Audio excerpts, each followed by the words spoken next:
Shruti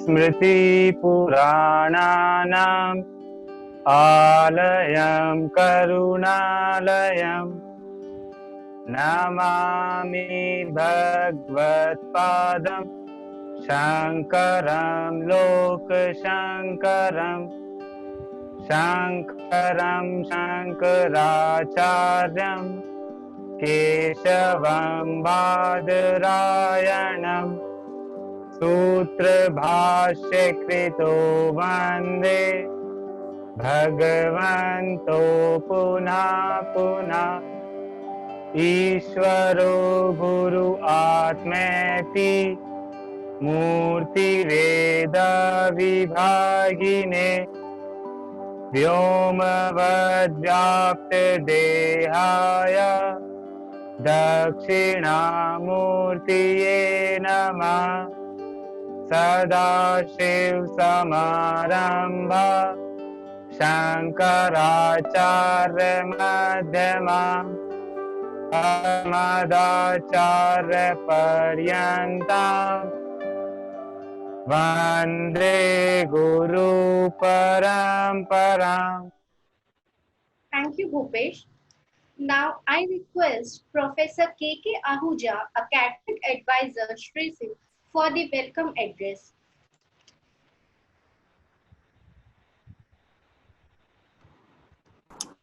It's a great pleasure to be a part of the global webinar, Human Values and Business Ethics. Reverend Swamiji, Dr. Partha Sathi, Chancellor and Chairman, SRISIIM Research Foundation, Professor Daniel Goldman, Father of the Emotional Intelligence USA, Professor Susan Klang, Professor and Director, Mindfulness and Contemplative Inquiry Center, Miami, University, Ohio, USA, Professor Ray Hastie, eminent author and researcher, the University of Chicago, Professor Walter Terry Perosh, Distinguished Professor of Leadership and Conflict Management, University of Small States of Commonwealth, UK, Professor Barbara L. Fredrickson, Professor of Psychology and Neuroscience, University of North California, USA, Ms. Lindley Edward, eminent orator, writer and poet, Group CEO, AFG Venture Group and Hall of Fame of the Australian Business Movement. Professor Dr. R. Sharma, Radha Sharma, Professor in Organizational Behavior, MDI.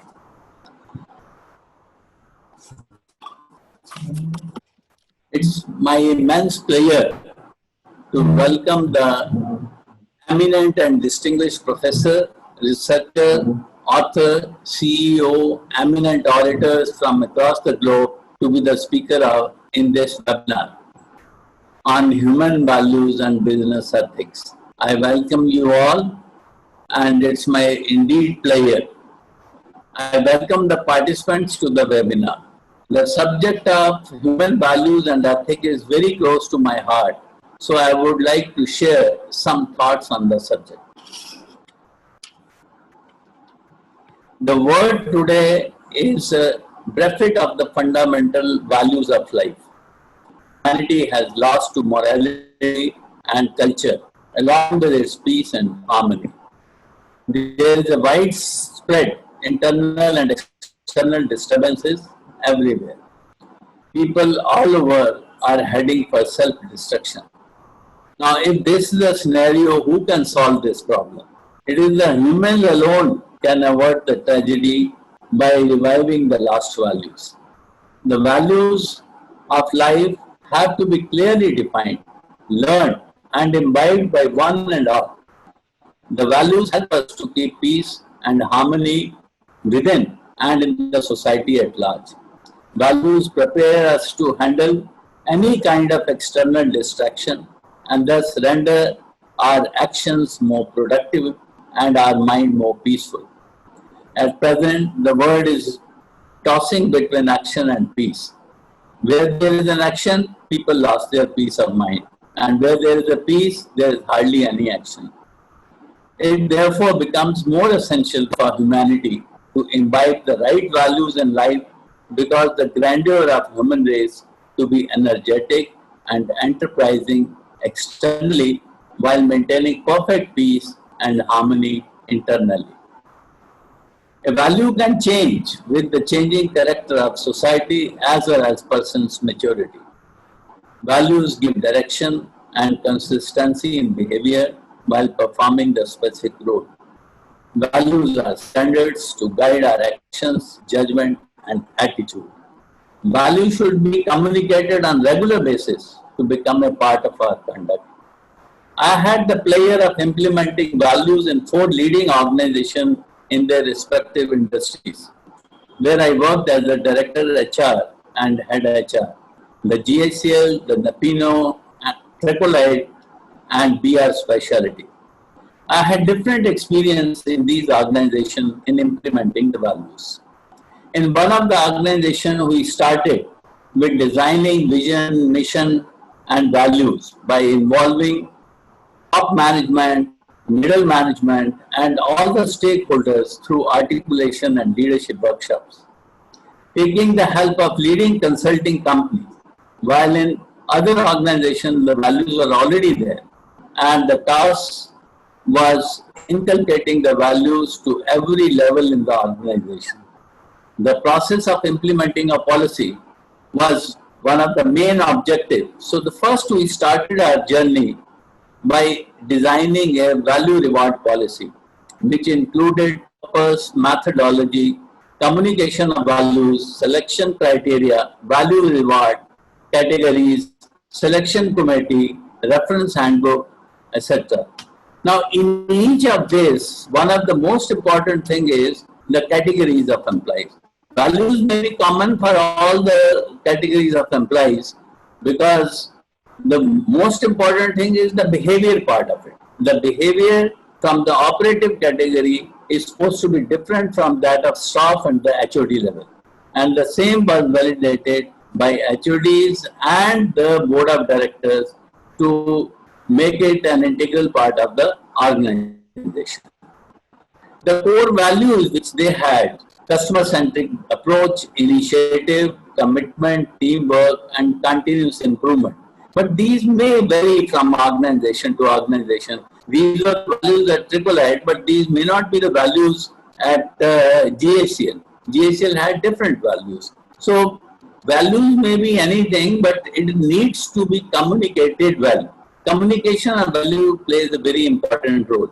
Value workshops were conducted regularly for clarity and better understanding of values and create worth of value, what is beneficial and what is not.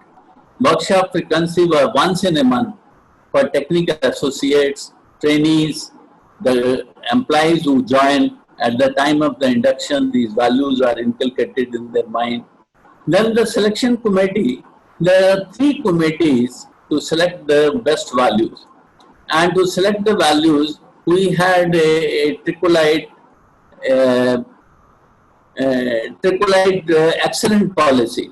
In this, the values were defined, the behavior expected out of each value was also defined, and then the best behavior also indicated there.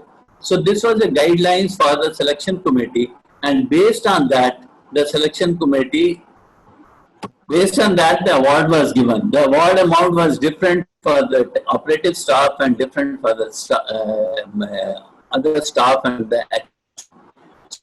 So this is good and correct, and with the result we could easily see with our own eyes the culture of the organization being different. Now, work ethics. An organization with inputs for effective management can still break down if it lacks character. The CEO and the team must conduct their business with ethics and morality. Nevertheless, there is a little awareness and discussion on this vital subject in management lobbies. As a result, business executives have become unprincipled and greedy, and they exploit others. Effective management requires personal and ethical and moral values founded in selflessness. Such an ideal based on service and sacrifice at the physical level, feeling of love and friendship at emotional level, and thought of charitable disposition and accommodation at the intellectual level. Many Indian companies now have recognized the importance of integrity, transparency, and open communication. They believe that goodwill resulting from adopting and successfully implementing a code of business ethics will, in the long run, translate into economic gains. No matter how big or small your organization is, values and ethics are very important in the workplace. To stimulate positive personal and interpersonal behavior of leaders, maintain essential accountabilities and responsibility, constantly expand and enhance upon brilliance and competence. Too much moral values turn into self-righteousness.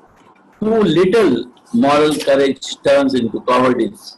Workplace in which employees seeks a balanced, pragmatic approach to living out their ethical values develop cultures of character that make ethics practical, attainable, and adequate to complex challenges of modern work. I once again, on behalf of Swamiji and the Institute, welcome you all, and I hope you all will enjoy this webinar. Thank you very much. Thank you so much, sir. I would like to share one thing. We will have a question answer round in the end of the session. For that, you can send your question to the professor, Mr. Amlan in the chat box. Now, I introduce Professor Susan Clare to the webinar. She is a professor and director in Mindfulness and Comparative Inquiry Center, Miami University, USA. I request technical coordinator to turn on her mic, please. Hello. Could you let me know, just remind me how much time I have? It will be 15 minutes. 15? Yes, 15 minutes. 15. Okay, thank you. All right, I'm gonna put up a little slideshow. Share screen.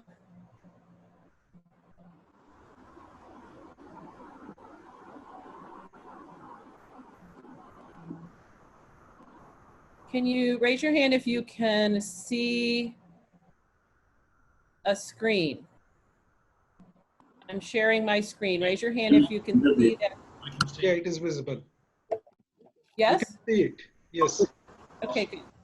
All right, so my name is Suzanne Klatt, and I want to talk a little bit about the work that we do at the Mindfulness and Contemplative Inquiry Center in Oxford, Ohio, USA. A great deal of our work is connected to what we would call this tree of contemplative practices. We do this both at the university and with other organizations. We utilize something called critical contemplative inquiry. So what that means is when we have a problem, when we have a challenge, for example, a company or a student has a question. For example, the problem may be our company is not getting as many clients as we used to. We might ask a variety of questions about why that would happen. But at the Mindfulness and Contemplative Inquiry Center, what we're trying to do is open up new possibilities to how we see that challenge or problem. And so in order to do that, we shift the way we think about things, and we utilize something called critical contemplative inquiry. So contemplative inquiry means that we are looking at a problem from the first person, from our own perspective. And that first person perspective includes doing practices. So you see this tree of contemplative practices? Raise your hand if you've ever seen something like this. So The tree of contemplative practices came from the Center for Contemplative Mind in Society. And basically we have practices that are stillness, so meditation, quieting the mind, silence centering, generative practices, things that we may bring about, visualization. We have practices that are creative, activist, relational. So you can see there's a variety of practices here. So someone is concerned about not having enough clients, or maybe a school that I'm working with is having a high turnover rate. Instead of just directly going to the problem, we work together and do some sort of practice. And we spend about half the time doing the practice together and getting to know our understanding of the problem from the internal first person.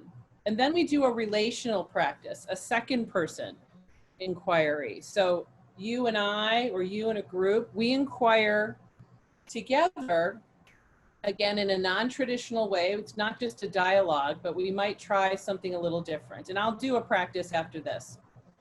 And then the third person inquiry is using some sort of text. So that's one thing that we do. Another thing that we do is we use learning communities where we meet with a group of leaders for maybe 8 to 10 times for 2 hours. And we use this contemplative inquiry approach to get to understand problems from the body-mind first, from community together, and then we look at the text. So for example, let me see, I'm going to go to another slide.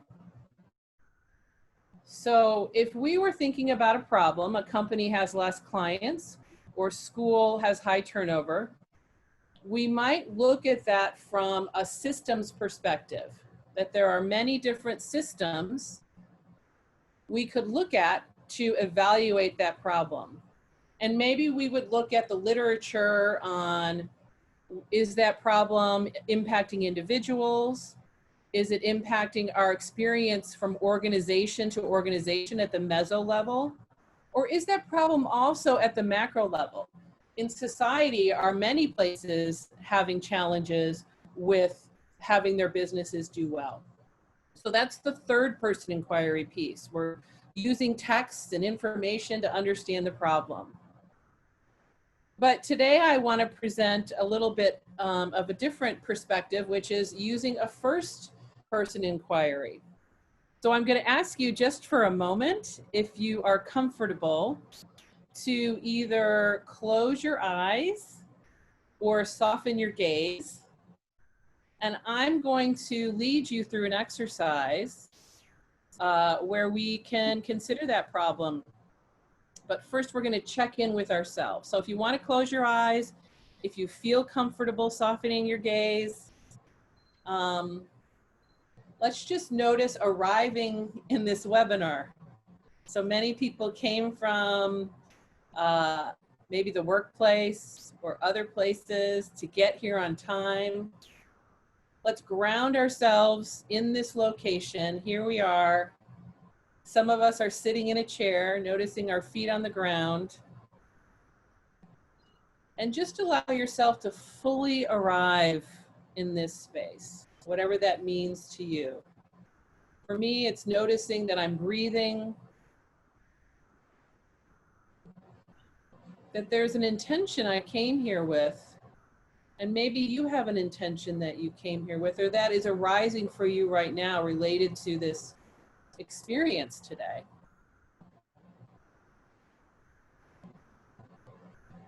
And we can have some silence to just allow ourselves to arrive. And this may feel uncomfortable, odd. Notice what that is. We're in a webinar, someone's asking us to close our eyes and just arrive.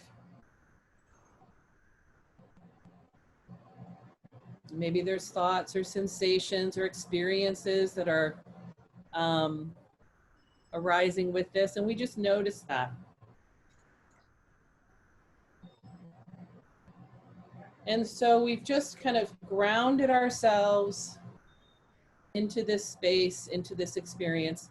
And now I'll shift to somewhat of a generative practice. So still keeping your eyes closed if it's comfortable, and we'll kind of visualize for ourselves, our own experience. So has there ever been an experience where you have noticed that you were in a business where you felt seen or heard or respected? So bringing forward an experience where you have felt seen or heard, respected, treated well, that you worked with an organization or a business or school, whatever the organization is, and you knew, I feel like this place sees me and hears me, and I want to work with them. I want to stay here. Notice what that feels like in the body. And then recall an experience where you knew that you weren't seen or heard, where you weren't cared for, or maybe you were dismissed. And notice what that experience was like. Who was there? How was that? And so you can open your eyes. We don't have much time in this webinar, but you can kind of get a taste of, there are many different ways we can connect with ourselves to a question or an idea from the first person. And then we might look at it from the second person. So we don't have enough time to go through this today, but what I might do to inquire about these questions, why aren't we getting clients? I'm using the third person. Maybe I'm looking at the systems perspective about why that could be happening. Maybe it's because of something in the system, but maybe I'm also doing this first person. What is it like to want to return to a business? What is needed for myself? And how can I use that experience to answer that question?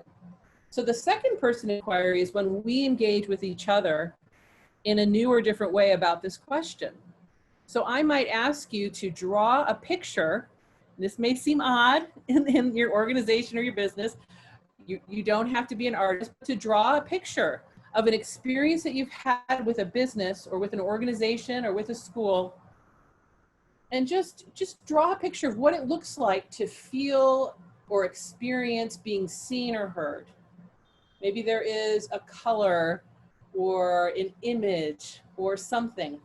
So you draw that picture yourself. And then you get a colleague or a partner and you exchange pictures. And then when you exchange pictures, the colleague will explain to you what they see. What does it look like? What is the story you're telling about what it feels like to be accepted, invited, seen or heard in an organization? And then we may have a further discussion about all of this, connecting the first, second, and third person inquiry pieces. So this is really about perspective, the ways in which we're seeing things. Maybe we're seeing things from a different vantage point. So this is the Sears Tower in Chicago, which is a really big building. But if I'm looking at the Sears Tower from down below, I'm experiencing it different if I'm going all the way to the top and looking down. The Sears Tower is a different experience. This problem looks different if we experience it from multiple vantage points, the first, second, and third person. And then the other piece I wanted to share is this idea of perception. So how are we perceiving the problem? We recognize that each one of us may see it differently. So this picture, some of you may see 4, some of you may see 3, 1, 2, 3. How are we seeing things? And recognizing that we all see things differently. And then I'll end with asking everyone to, let me stop sharing. I'm going to ask everyone to get into the gallery view. Is everyone in gallery view? So you can see a lot of people. If you want to know how to do that, you go to the upper right-hand corner and you click the boxes. And if you can, show your picture, your video. So we have all been on these online calls for so long, right? We've been doing this, especially in the US more often, and maybe in India too, because of COVID. We have to have these meetings in these boxes, right? I mean, here we are in these frames, and we can see each other, but we're experiencing what it's like to have a meeting together in this new and odd way. And so just think of kind of, this is also a perspective taking. How are we doing our business from these little frames? And how is that impacting the ways in which we see each other? And so when I get on Zoom meetings, I like to really look at people and ask them to look at me, that we are human here together, that I get to actually see myself in a meeting, which is kind of odd. Normally that doesn't happen, right? Usually you're in a circle with people. So I just want to end with gratitude for Dr. Swamiji for inviting me here today. I'm so thankful.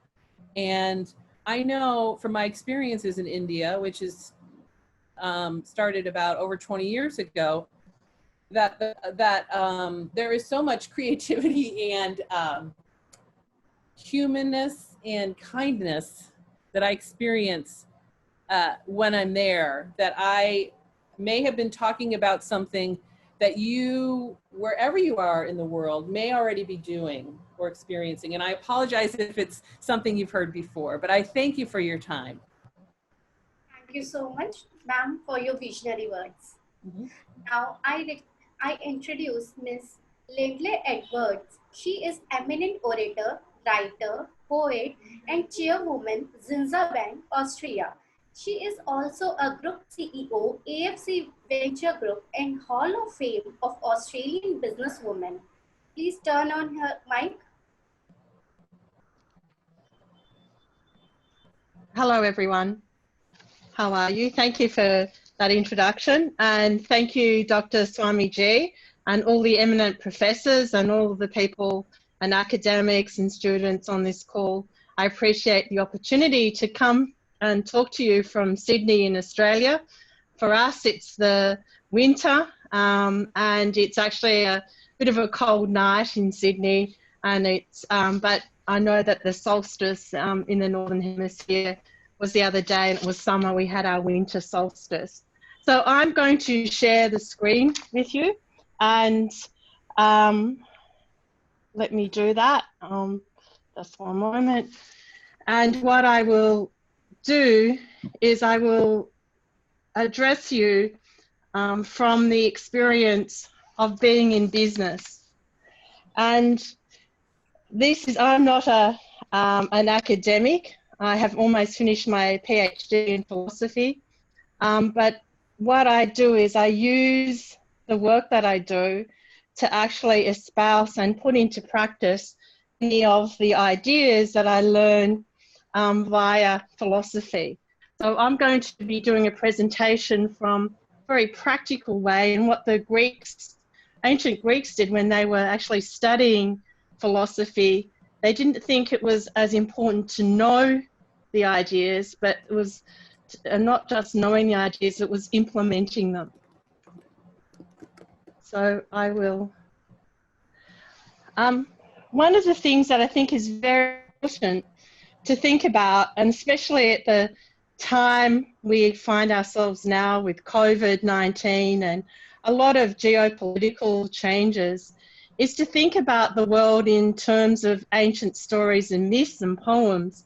And that is that always the world is continually made, unmade, and remade. And there are epoch times when a lot of changes and states occur at the same time. So with this COVID-19 and post-COVID-19, we are experiencing this idea that at the same time things are changing and moving and being made, but they're also being unmade and remade. And as the world that is happening to the world is happening to us. We also have many shifts and challenges. I'm not going to spend a lot of time on these because I think we all know them.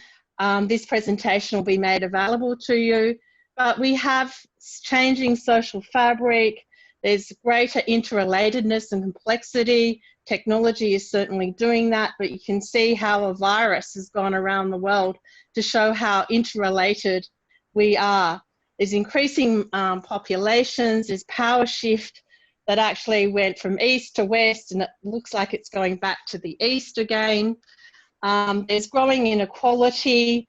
Technology is changing many of the ways that we approach life, and it causes, these shifts cause a lot of opportunity, but they also cause some pain and suffering to people who get left behind. And we also have to be very aware of our environmental impact. So what do we do? I love this quote. It's worth reading this article. You can download it on the web from Tom Attlee. And Tom Attlee is an activist and a social change agent. But I like his quote: "I've come to believe that things are getting better and better and worse, faster and faster simultaneously." And I think that is something that we can all relate to. When things are changing, despair is not an option. And what do I mean by that? Is I mean that if we're going to be part of something better, we've got to all come together and orchestrate and create change. So my invitation to you all tonight, no matter where you are, is what can you orchestrate? What you can you create to usher in a better and more equitable world? And it really is about all deploying our talents and our creativity and our resources in ways that actually create the world that we think is possible. And there are many possibilities that these times offer. And how do we do this in an ethical and a compassionate way? And what is, you know, when you study ancient philosophy from the Greeks actually, we had not only the gymnasium where they, you know, the basis of the Olympics, but their biggest base was their spiritual base. And that was a discipline of practice that they did every day that allowed them to live life to the fullest and to contribute positively to life, and to also work with all the challenges that life offers and gives to each one of us. And this, the ancient Greeks put their practices into 4 different areas. So the practices were learning to live. So how could you focus on living better for the benefit of all? Learning to dialogue with self and with others. And part of learning to dialogue was, which I'll talk about in a minute, was holding the dialectic. So holding the contradictions together. And F. Scott Fitzgerald said, you know, the mark of a first-rate intelligence is to hold different points of view together at the same time without making one wrong and one right. And then when you do this and allow the dialectic, a third way often emerges. And learning to die was another practice, and that was to not fear death. And many of the ancient Greek philosophers actually would have a skull on their desk or where they, in their homes, and they would look at that skull and know that they too would die and we're in impermanence. And learning to read, and learning to read is not what the literal sense of learning to read. Learning to read was learning how to engage with ideas and concepts and applying them to life and working with them. And if you do want to know about these practices in more detail, I really do recommend Pierre Hadot's book, Philosophy as a Way of Life, and Spiritual Exercises from Socrates to Foucault. And you might also want to look at his book on what is ancient philosophy. It's really interesting to read. So where do we start? And you know, that was the here now is actually a bit of graffiti art that around the corner from where I live in Sydney. So we've got to start here now. And one of my favourite poets, David White, who I've been lucky enough to work with, says that you've got to start close in. So you don't take the second step or the third, you start with the first thing, the step that you don't want to take. That's how you get started. And you start where you know. So great things happen by starting where you are, and it can be just starting a conversation, but we've got to start. And this is your invitation tonight to use your business, to use what you're doing in your life to actually start somewhere to create something more positive. And what are appropriate responses? And we see around us all of these things that are happening and changing. And what I like to do in my practice is to start looking at where people are suffering, seeing ourselves as part of the solution. We've had Suzanne talk earlier about a systems view and seeing the interconnectedness, developing the ability to hold the paradox and the dialectic, and having the capacity to ask and hold the questions without going immediately to the superficial answer, and preparedness to apply and use our creativity, and willingness to value and be in reciprocal relationships. And you might notice this photograph. This photograph is Taos Pueblo in New Mexico, which is a place that I live part-time. And this is where the Native Americans have not been off their land. So this is the world's first multi-story apartment building that was built about 1,200 years ago.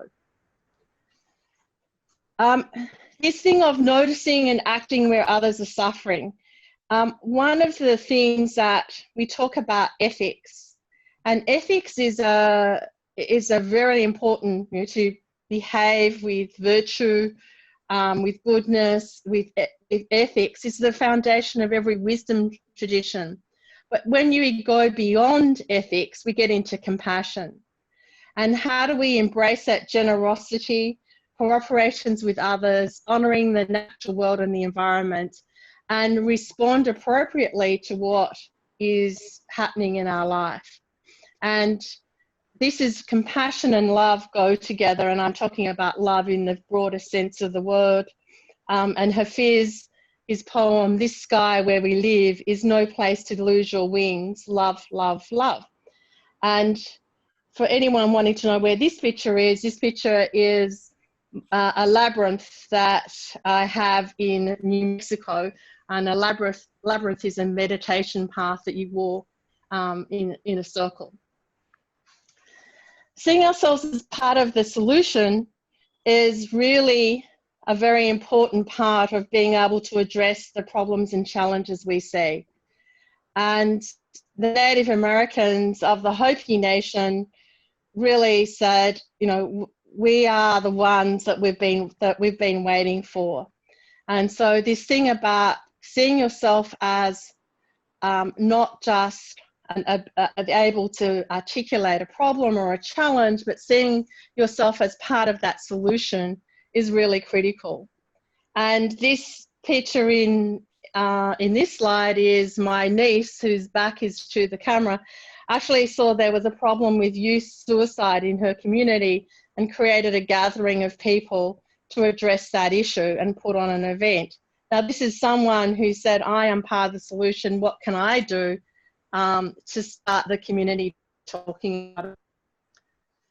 This thing of the systems view in Deidre's jeweled net is that we are all part of this cosmic matrix. And everyone represents, every life, every form, every atom, every cell is all part of a unit of consciousness. And we are connected to each other. And so the changes that we make then reflect out into everyone else. And this is important because it's not just in wisdom systems, but it actually goes to, the whole basis of a lot of quantum physics. And it also goes into biology systems, that one part of something, and if anyone who's been reading those books on the interrelatedness of trees, will start to see how these complex systems are all talking and interacting with each other. Now this photo again is at Taos Pueblo, and it's a rain dance which the women do to honour the seasons of the rain. Developing the ability to hold the paradox and the dialectic I've already spoken about, but I think it's a very important time for a concept for now, particularly when we see that people who are disagreeing with each other all the time, but not able to hold the tension of opposing points of view, and it gets into nasty politics, it gets into one group trying to shut down another. But it is this thing of being able to hold these tensions so new can arise. And it's holding the tension and the feelings of what we're doing is very important, makes a difference. And then as an individual, maybe what we do is not going to, it takes more than one individual to change the world. And then you can think about, we have no power over any events, but every power to influence a better outcome. I can see, and I am in the universe, but I can, will also see and be in the particular. So these tensions are always there. And this photo is of my nephew at Standing Rock protesting on water and what was happening to the water. And he looks like he's yelling. He's not, he's actually singing a song that his protest was singing.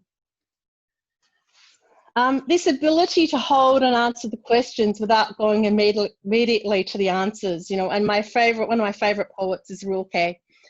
And it's really to be able to hold questions without going for the easy answer. And if you hold the question, what then it means, you can go on a process to find an answer and find for better answers.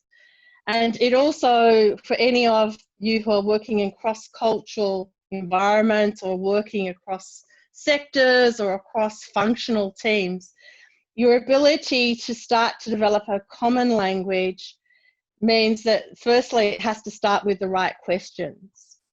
And I love the thing that Rilke is saying is to live the questions now. Perhaps you will then gradually, without noticing it, live along some distant day into the answer.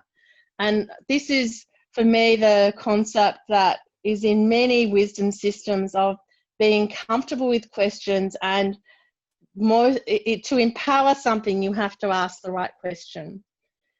This photo is of another relative in the US who is also singing and drumming. And one of the things that I do like about Native Americans is that they will not start anything without a prayer and without drumming. And I like the fact that this event started with a prayer, so we could all become unified and have a unified consciousness of what we were seeking to achieve today and tonight. This preparedness to use and apply our creativity, and it's the courage to let go of certainties, and solutions don't often appear immediately, and creativity is an iterative process. So that means that we have to have a tolerance for mistakes and errors because we learn as we go along. And I say this about my life, I've learned what not to do often before I learn what to do. And this photo is from a renewable sort of focused, environmentally focused architect and builder. He was rebuilding some sustainable housing after the tsunami, and this is in the coast of India, down south. And this, he actually uses rubbish of bottles and cans and tires to build sustainable housing. And he is also from the place that I live in the US, and he has created some incredible houses very cost effectively using his creativity. This willingness to value in reciprocal relationships, and you know, one of the things that is to honour what's already there in the culture, in the situation, in the people we're engaging with, and building on the strengths and the positives, and understand that we're always going to learn a lot, and we will always be changed by our experiences. And one of the things that, you know, I've been lucky enough in my work with Grameen, with Professor Muhammad Yunus, that there are skills and assets that poor people have, that other people have, that we don't have. And it's always to work in and with a relationship on an equal footing. And we are all, because we're, you know, lucky enough to go to university, we're lucky enough to study and have these opportunities, but there are people who don't have those opportunities, and to be mindful of that and to create opportunities for them using the opportunities and the knowledge that we've been given. And that's, this photo is of a picture by a famous Australian artist, John Olsen, and what it is, it's, to me, it shows that everything is connected in all sorts of interesting ways and everything is relational. And getting involved. And I love, you know, Maya Angelou, who was is a poet from America, and she was the poet laureate just before she died recently. And it said, when you do nothing, you feel overwhelmed and powerless. But when you get involved, you feel the sense of hope and accomplishment that comes from knowing you're working to make things better. So listen to your heart, use your brain, follow your joy, throw in your lot behind something that matters to you. You don't have to save anyone, but you need to get involved and do things that matter. And it's best to go deep rather than too wide and build up from where you are. And this photo is my Native American mother-in-law and my niece. So I hope that you've learned a few things about my life and about what I think are important. Hopefully that is of value to all of you. And I wish you all the best for your journey, because there's lots of challenges that we are about to have to address from COVID-19 in the environment. So thank you. Thank you so much, ma'am. Now I introduce Professor Radha R. Sharma. She is Professor of Organizational Behavior, Raman Manjal, Hero Motorcorp. She is also the chairperson in the Center Positive Scholarship for Organizational Sustainability India. Please turn on her mic.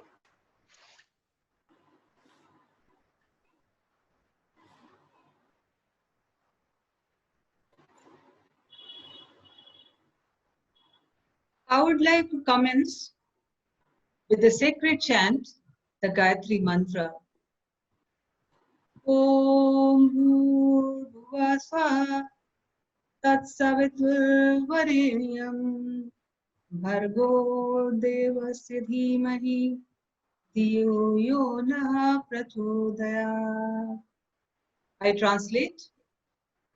We meditate on that most adored Supreme Lord, the Creator, whose divine light illuminates physical, mental, and spiritual realms. May this divine light illuminate our intellect. My greetings to the organizers, to the panelists, and to the audience. My grateful thanks to revered Dr. Parthasarathy, Professor Ahuja, and Professor Amlan from Sri Sharada Institute of Indian Management Research for the invite. It's indeed an honor and a privilege to share the platform with such distinguished panelists. In my presentation, I'll present Indian perspective on human values and business ethics. Values are intrinsic to Indian culture, and I would like to quote a very important moral verse for Indian society from Maha-Upanishad, which goes as it is, as I'm pronouncing, Vasudhaiva Kutumbakam, which implies that the word is a family. In fact, we live by it, and you must have observed it during Corona period, how India has been reaching out to the world community at large by extending whatever help and support it could. And that was based on this Indian value. I would also like to quote from our ancient scripture Rig Veda, which says that let noble thoughts come to us from all the directions. And keeping this in mind, I would like to present Indian values or human values from multiple lenses from ancient Indian texts. The first lens is that of Vedanta. According to Vedanta, there is a holistic value-based approach to pursue goals of life, which are referred to as Purusharth. So there are 4 types of Purusharth.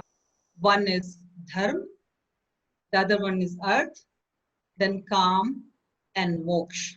And I'll explain these for the benefit of people from other parts of the world.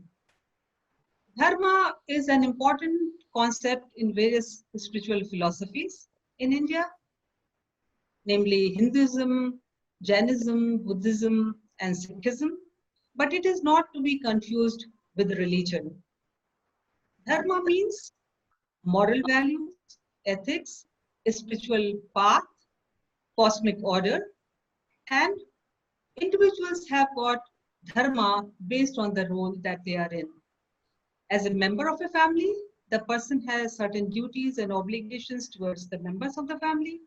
As an employee in an organization, the person has some duties, moral responsibilities towards the organization. And as a member of the society, the person has dharma as a citizen. Coming to the second one, which is Arth, which is acquisition of wealth, power, and prosperity, which every individual, every organization wants to pursue. But as per Vedanta, this is to be pursued with dharma. That means one can acquire wealth and prosperity, but this should be achieved through ethical means.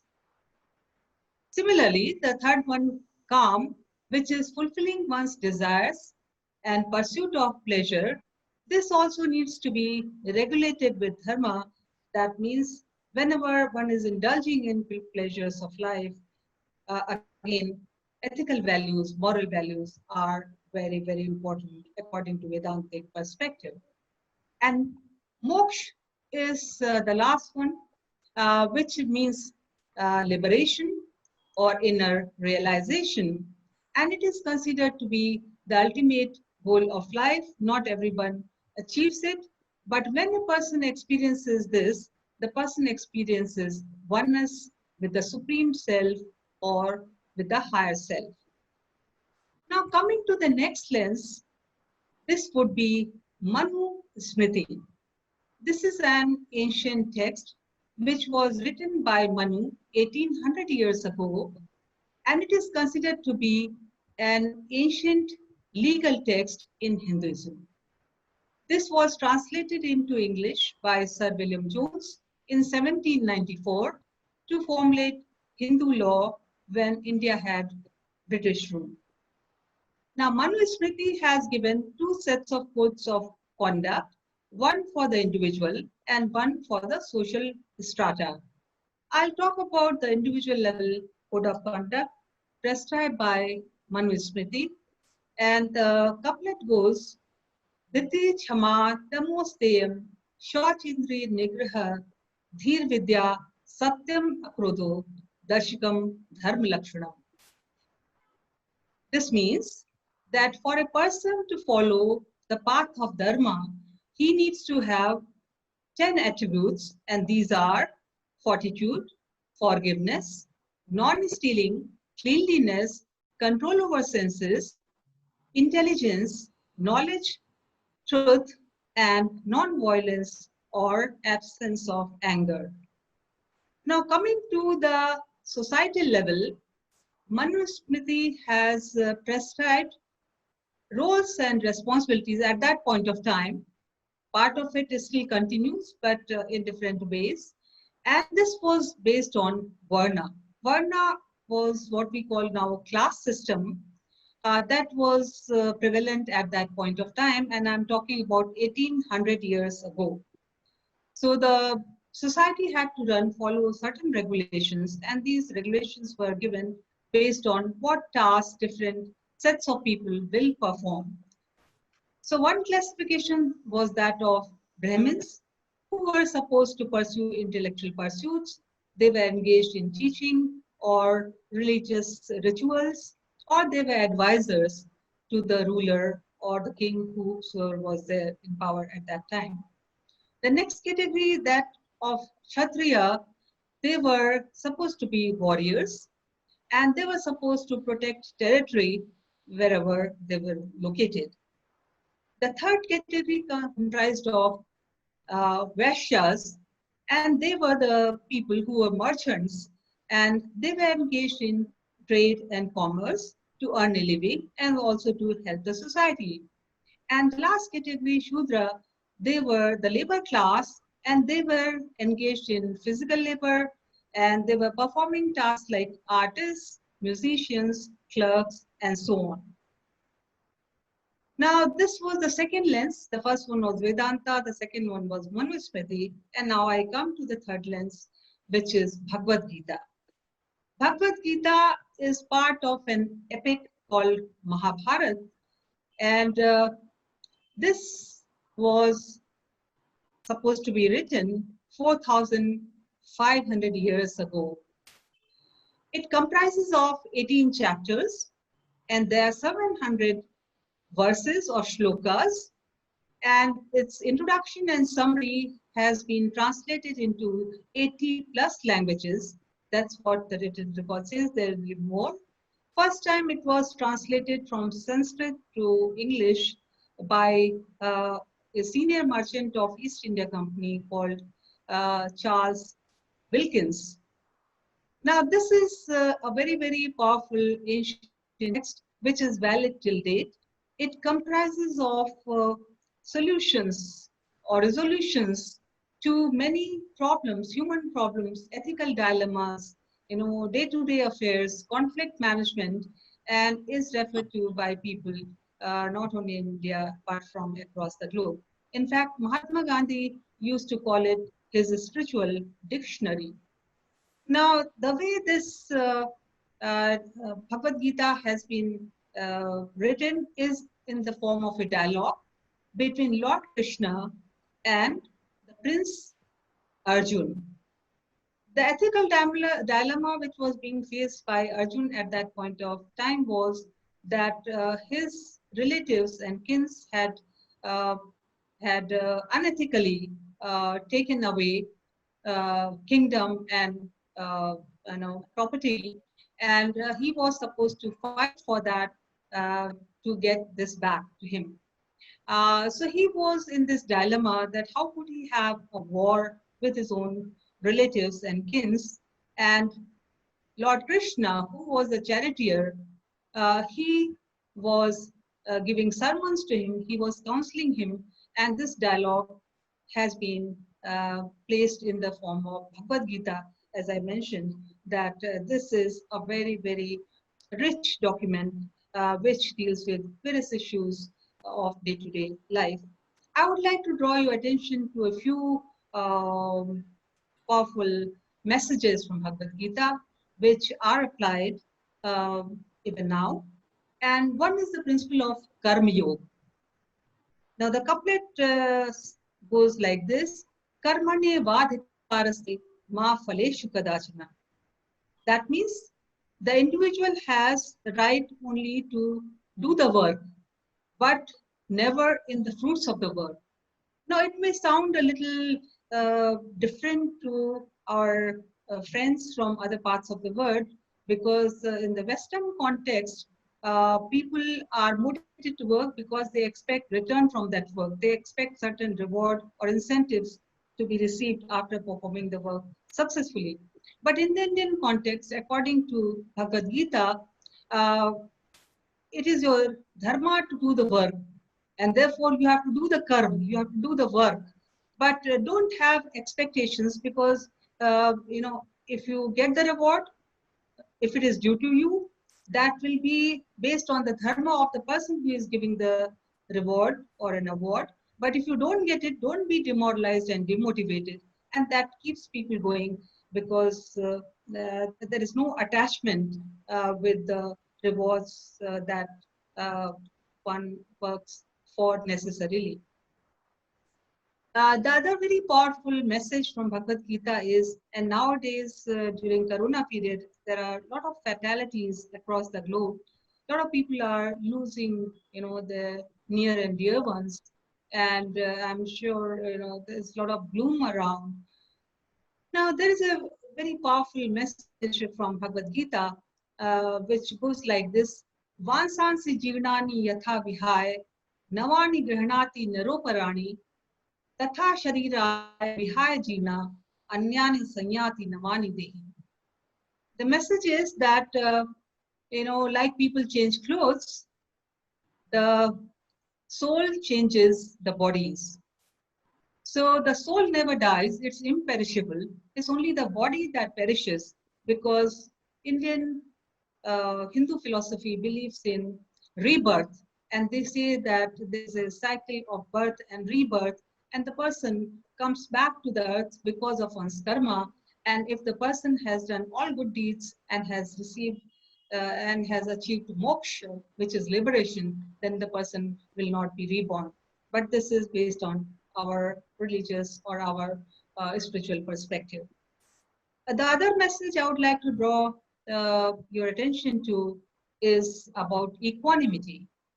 Now, the couplet says, Sukhe dukhe same kritva labha gulobhu jaya ajaye tat yudhya yujasva na evam papam avapse. Now, Arjun was in this dilemma that if he attacks his relatives and if they are killed, he will be doing the sin. So Lord Krishna is explaining to him that, make grief and happiness, loss and gain, victory and defeat equal to thy soul, and then turn to the battle.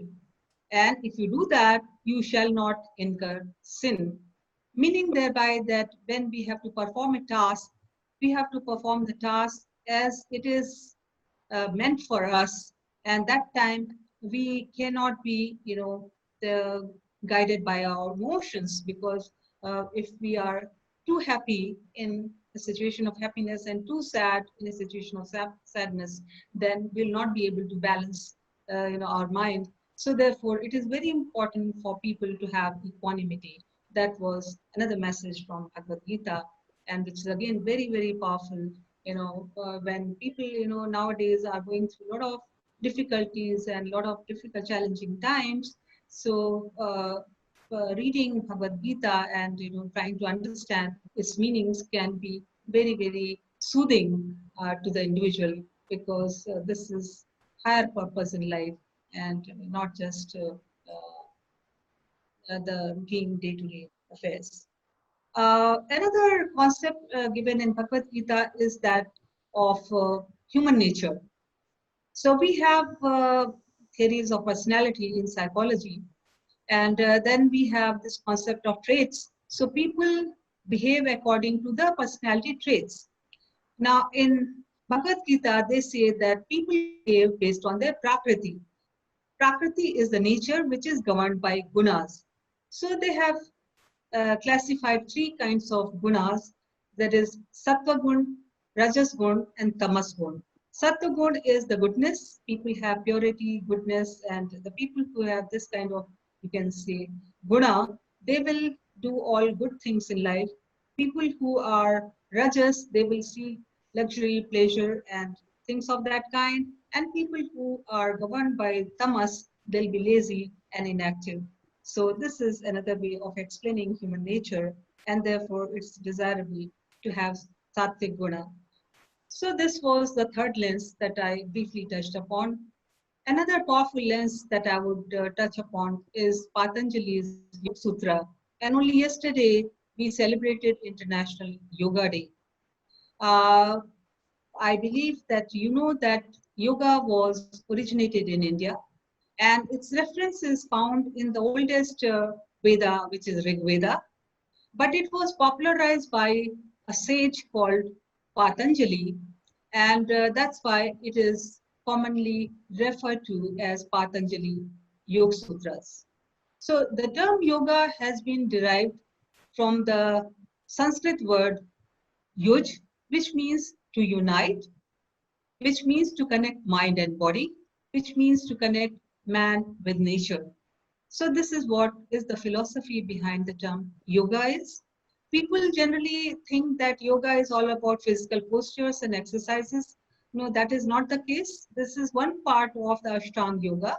There are 8 steps which are involved in yoga, which involve certain kind of self-discipline. There are some breathing exercises, and there's meditation, and there are a variety of things.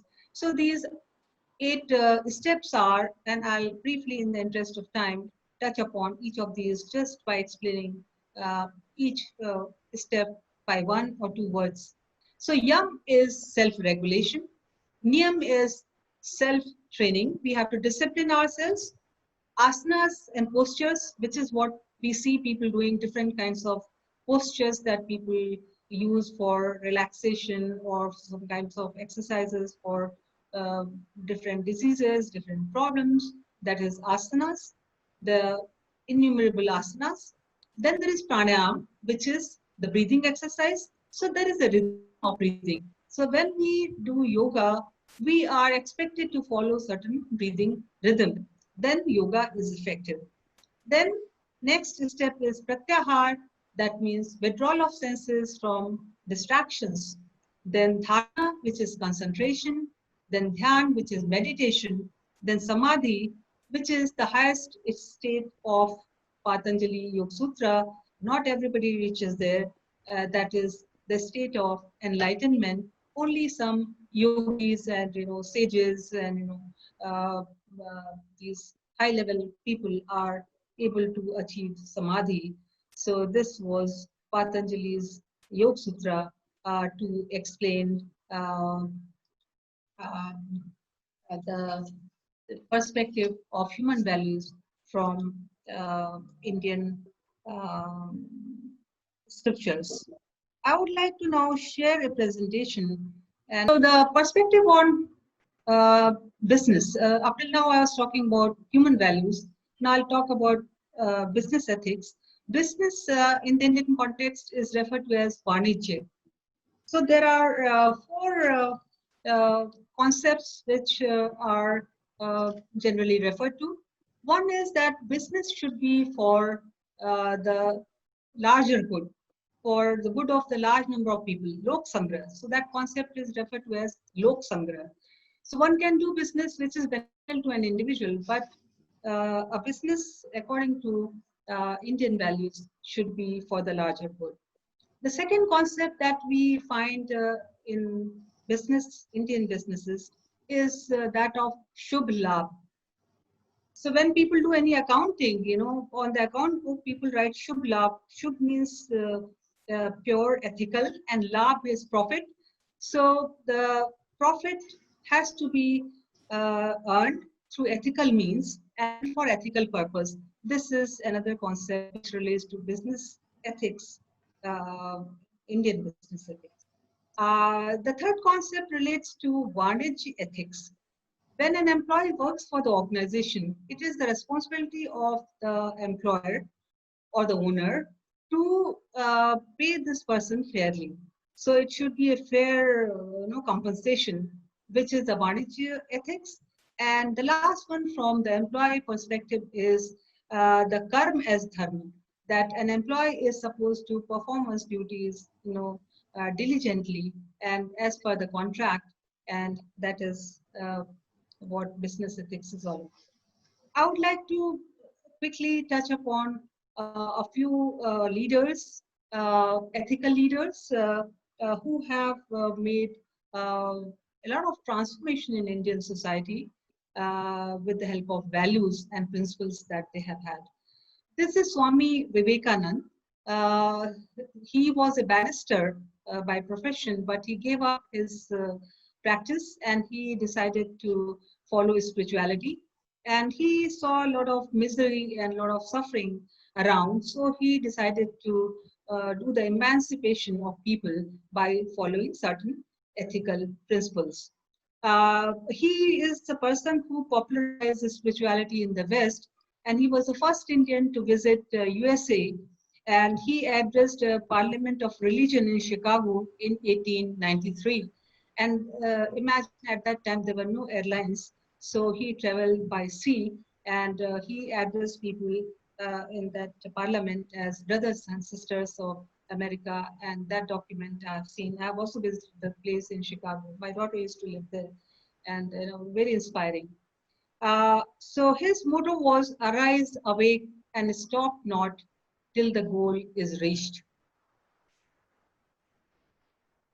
Now, his principles I have studied and I have used in one of my researches, and I have also published a paper based on his principles, which I have referred to as principles of spiritual humanistic leadership, because there was spirituality and there was humanism there. There was no religion there. And these were 6 pillars which he followed.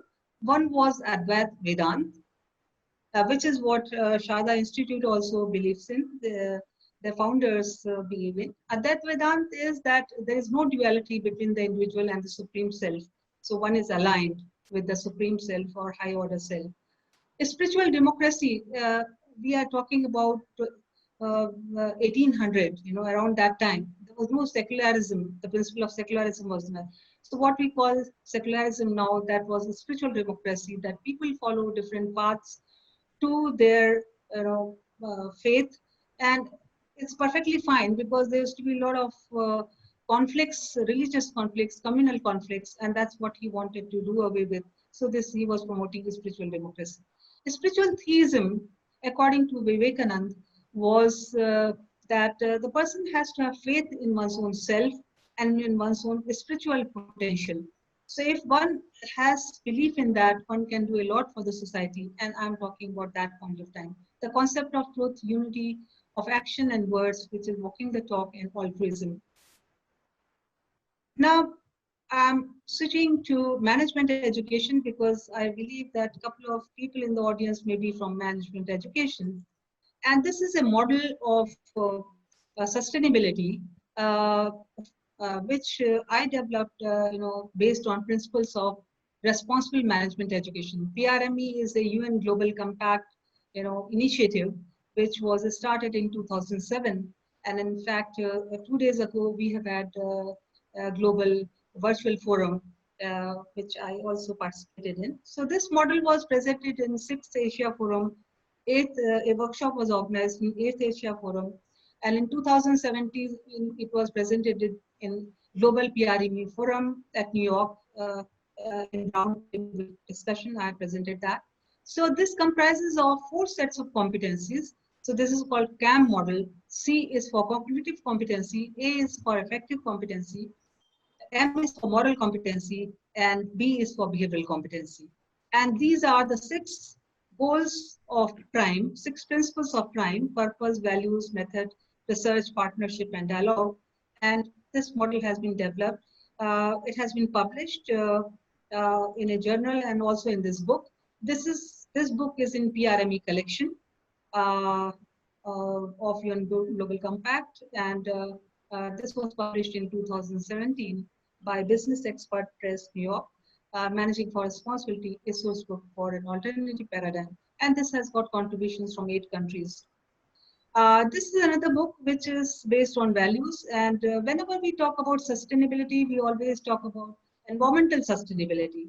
Now, this book is focusing on organizational sustainability through human resource management, and I think it would be very, very relevant in today's context when organizations are laying off people and downsizing because of COVID-19, and because of not every organization is doing it. In fact, I was in another webinar 2 days ago, which was on humanistic management, and there are companies which have given written statements that they will not downsize people. Rather, people have agreed to reduce salaries so that more people will be accommodated. So there are different companies, different values, and this is what is happening around.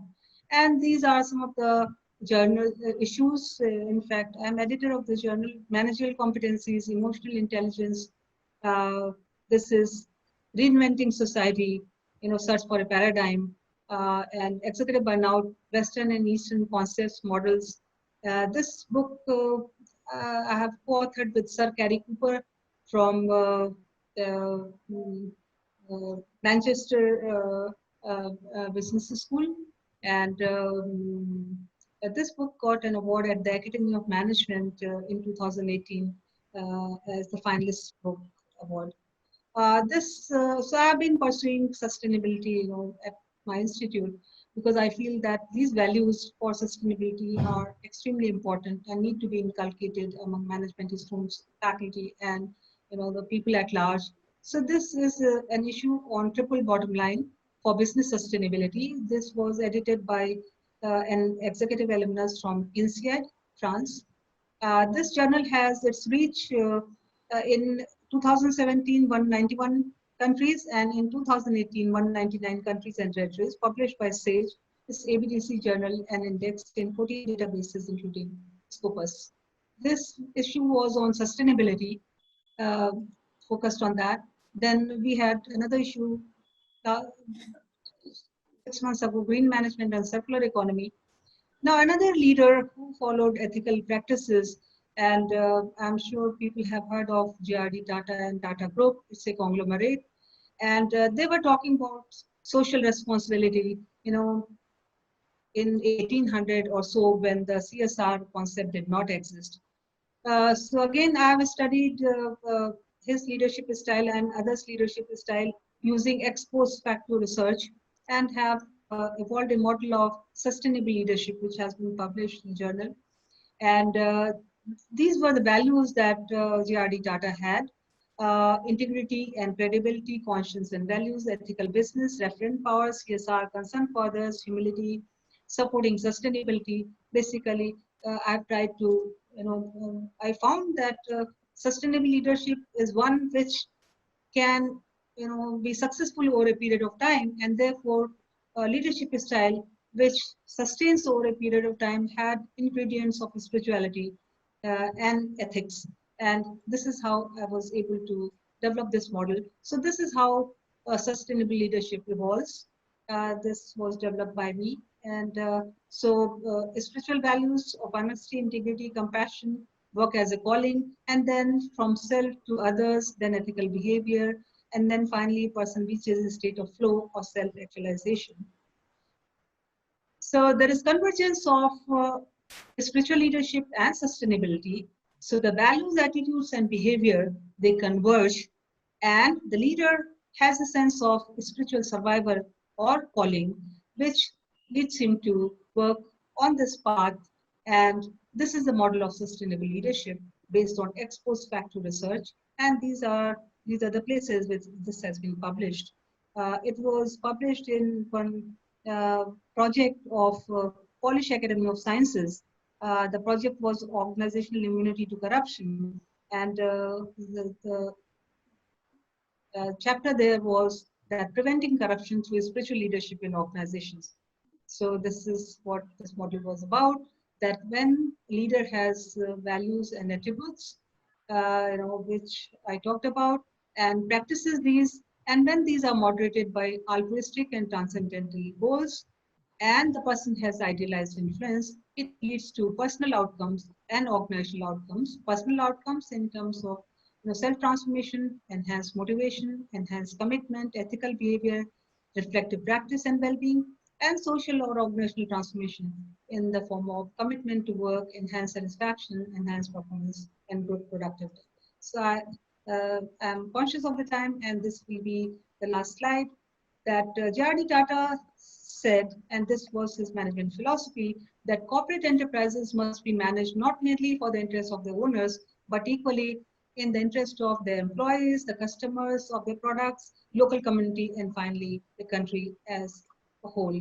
So thank you very much for your patience and for the opportunity. Thank you so much, ma'am. Now I introduce Professor Walter Terry Parrish, He is a distinguished professor of leadership and conflict management. He is a noted advisor of universities of small states of Commonwealth, UK. Please turn on his mic. Okay, I'll just go and share the screen. Welcome to you all, and I'm going to take a slightly different focus to everybody else, and I'm going to leave the spiritual and the side alone. So, okay.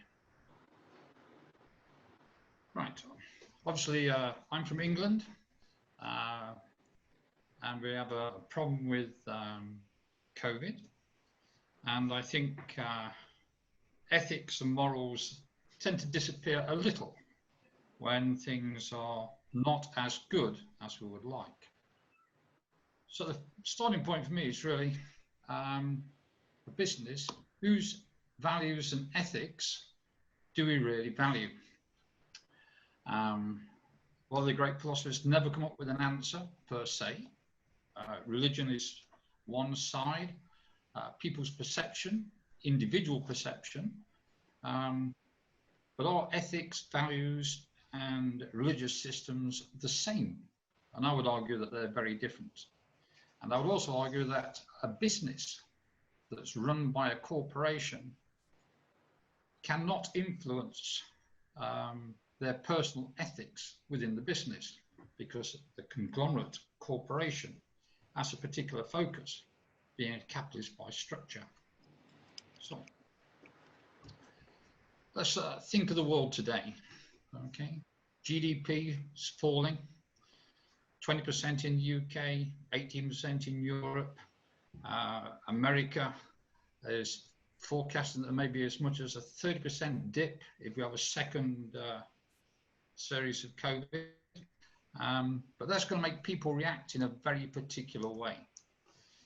We can all afford to be nice, ethical, moral, supporting of others, when we ourselves do not have to concern ourselves with feeding ourselves tomorrow. So if we're able to support ourselves, we can then support others. Now, in the current climate, there's a lot of fear about the future, about jobs, and you will see people now to retrench, particularly big corporations.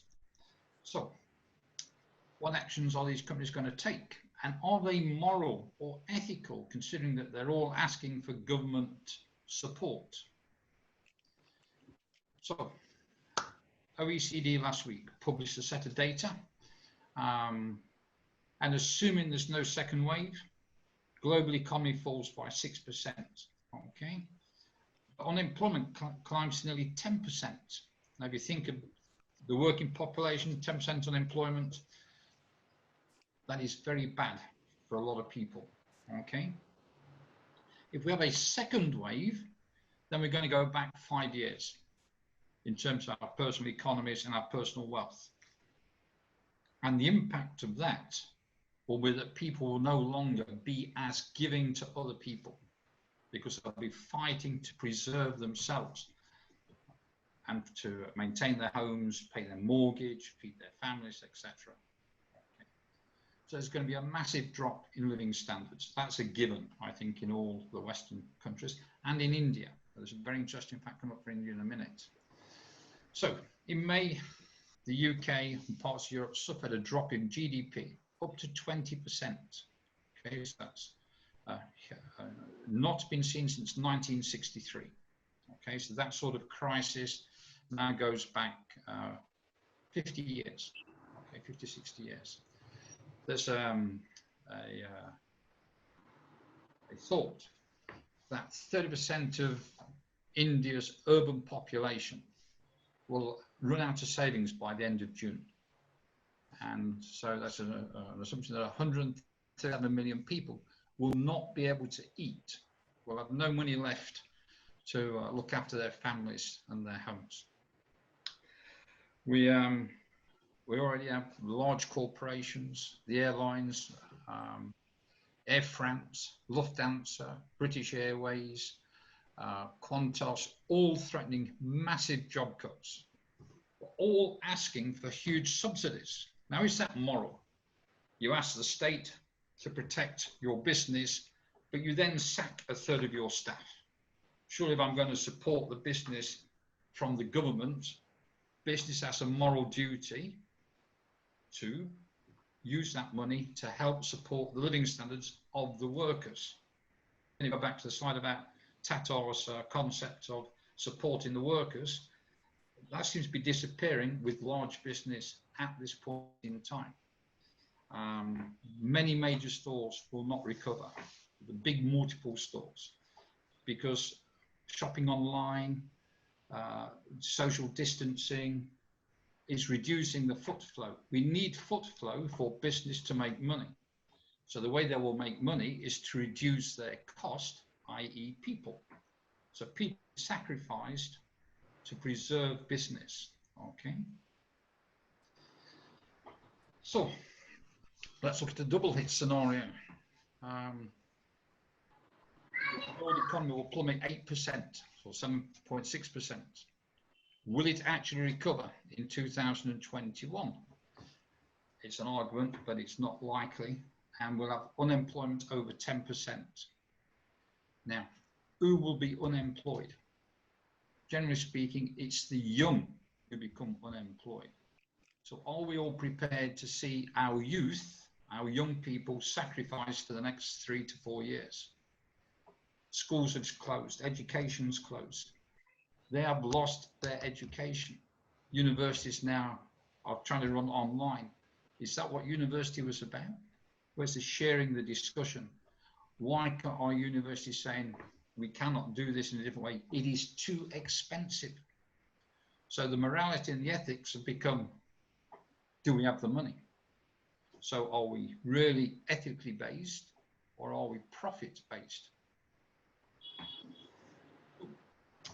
Just a small graph here from the OECD, and the red line for the doublet and the purple line for where we are now, which is really important, shows that we're going to be a long way in percentage terms from where we should be, 28% below.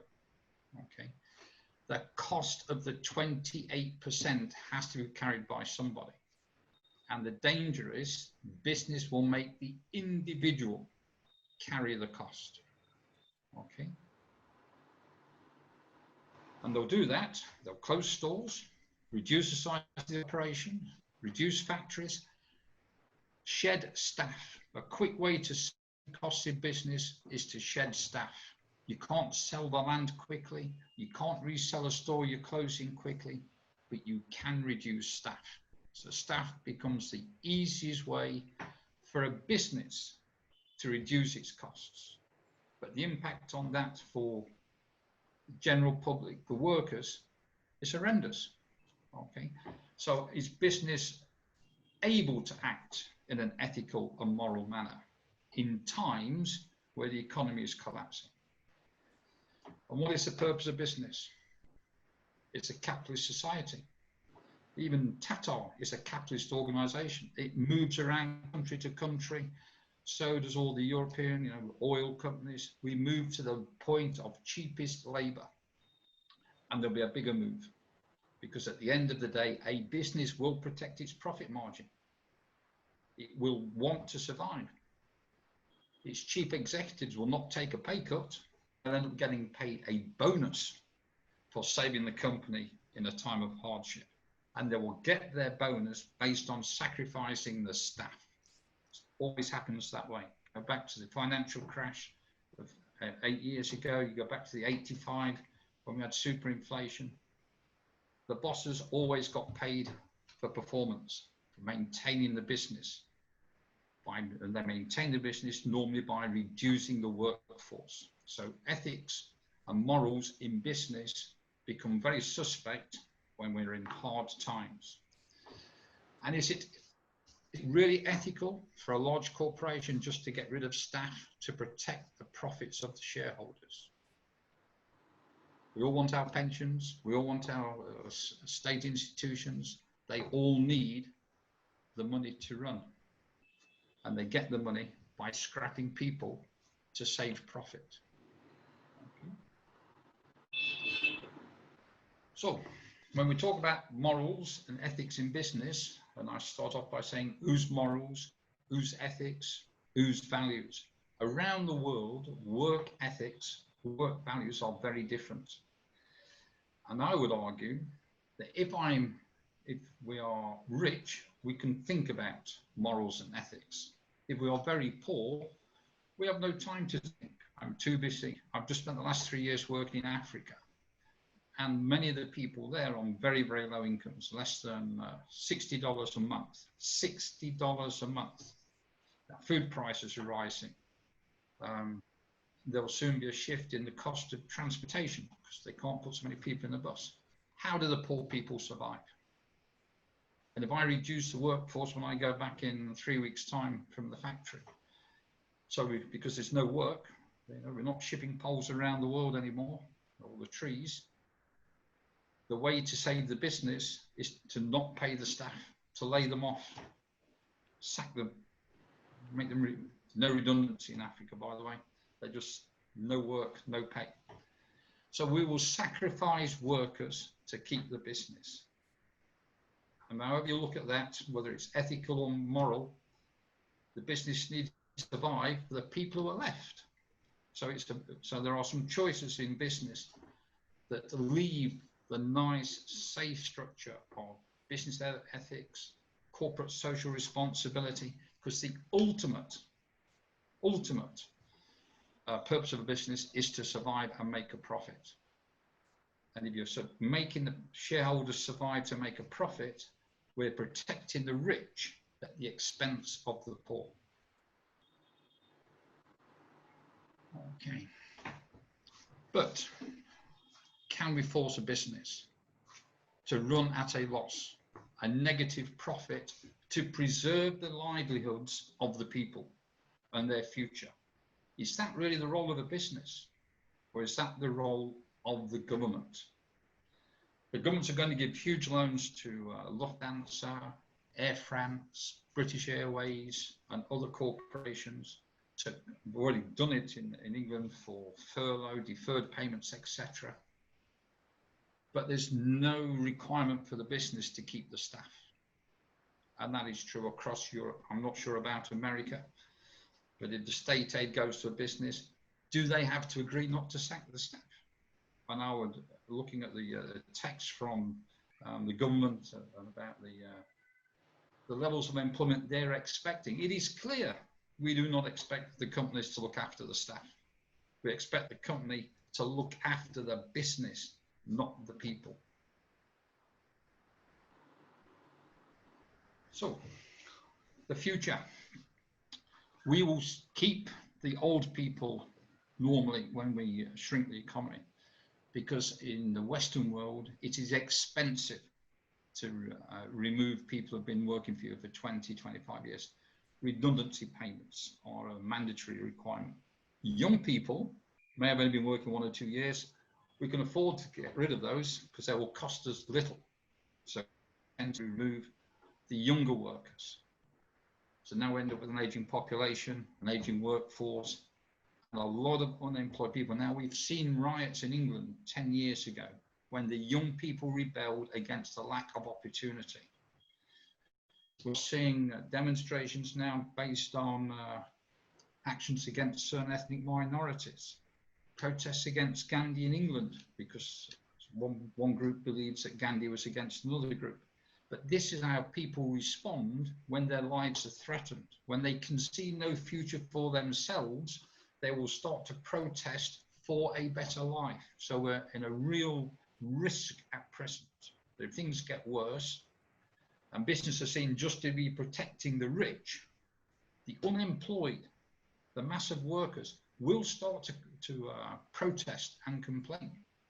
So there's a real issue for the morality of business. And are we going to blame business if the workers start to strike or protest? There's already moves in France from the unions to strike to protect jobs. So what's going to happen to society? What will happen to society in the next year? The effects of COVID will highlight all those other issues and magnify them. because people will be struggling to survive. Okay, and I put, will business willingly distort the social structure? Well, is it business's role to look after the social structure, or is that a role of government?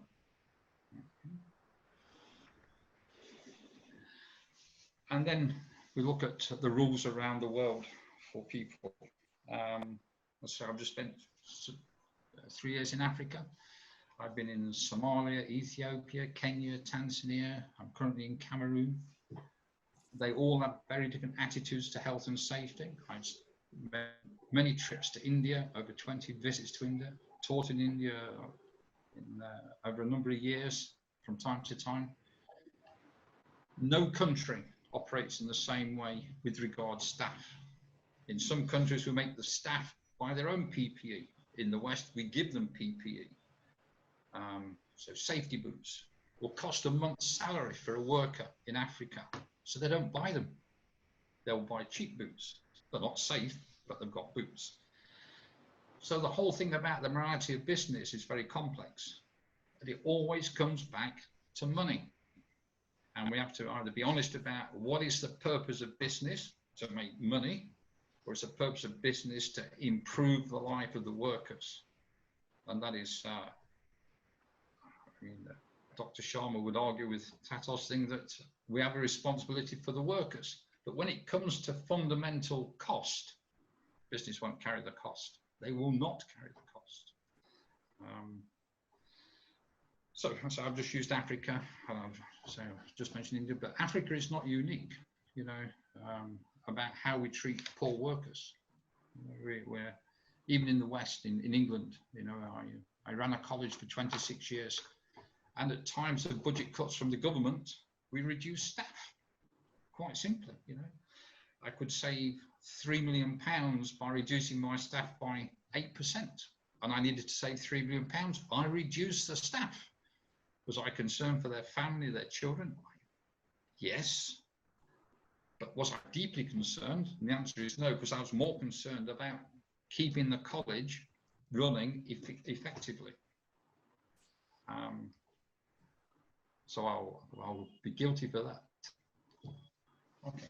So we need to be honest about what business is. What is their role? And normally speaking, it's to make a profit. It's to survive for the future, on the basis that in the future we can then employ more people as we do better.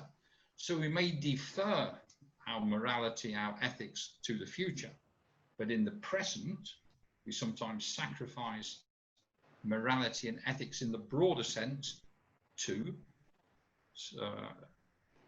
enable the business to survive.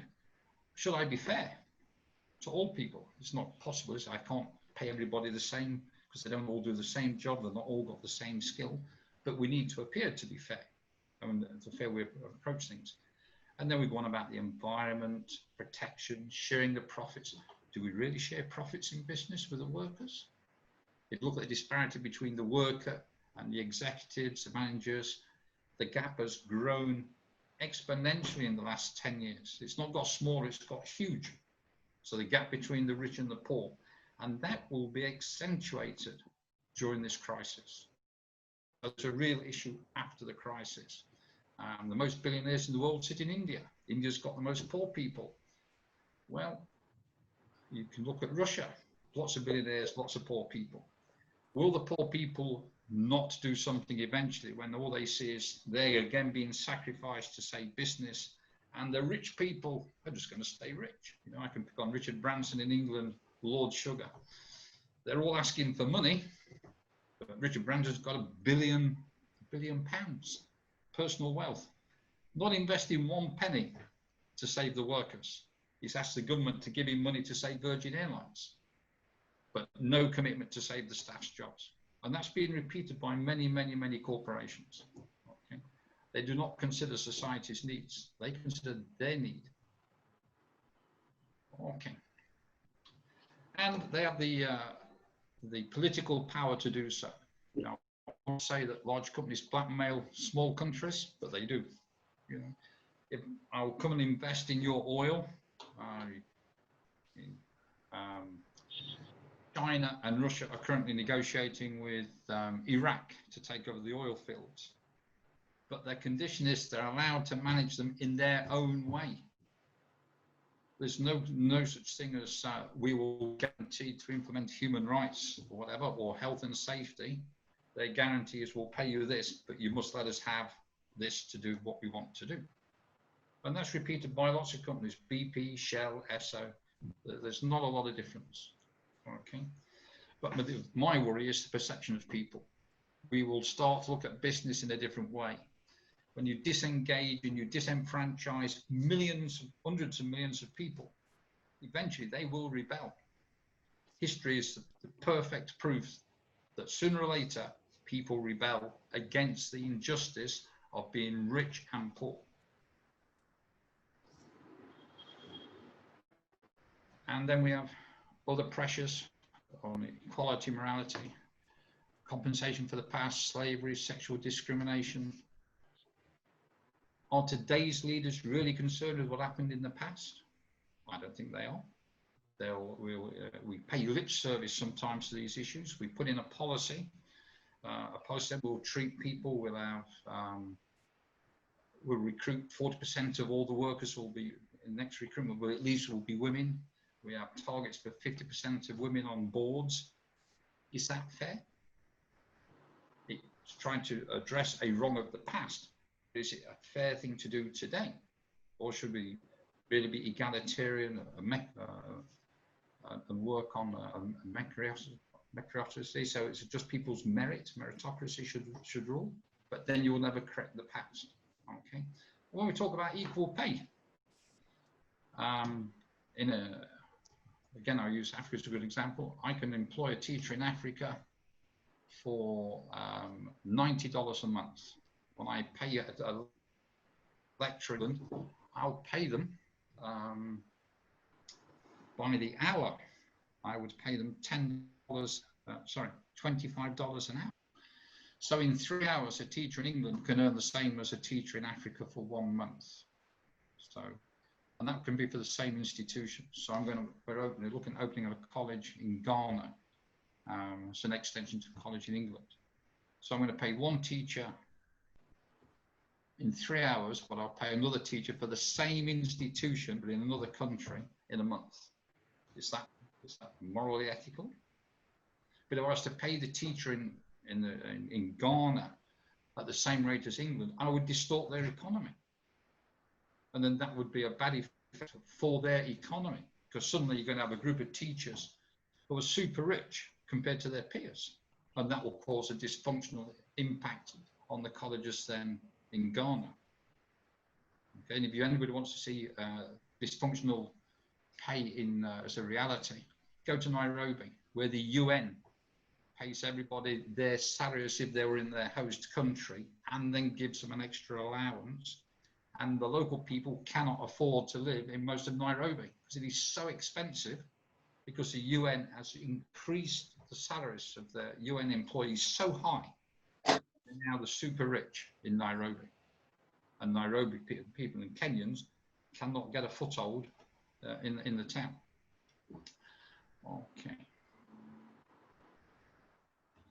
Okay, so that's what I wanted to say. I know it's not following the path of previous speakers necessarily, but I think in terms of ethics and morality and business, we have a real problem, and the problem will get worse due to COVID.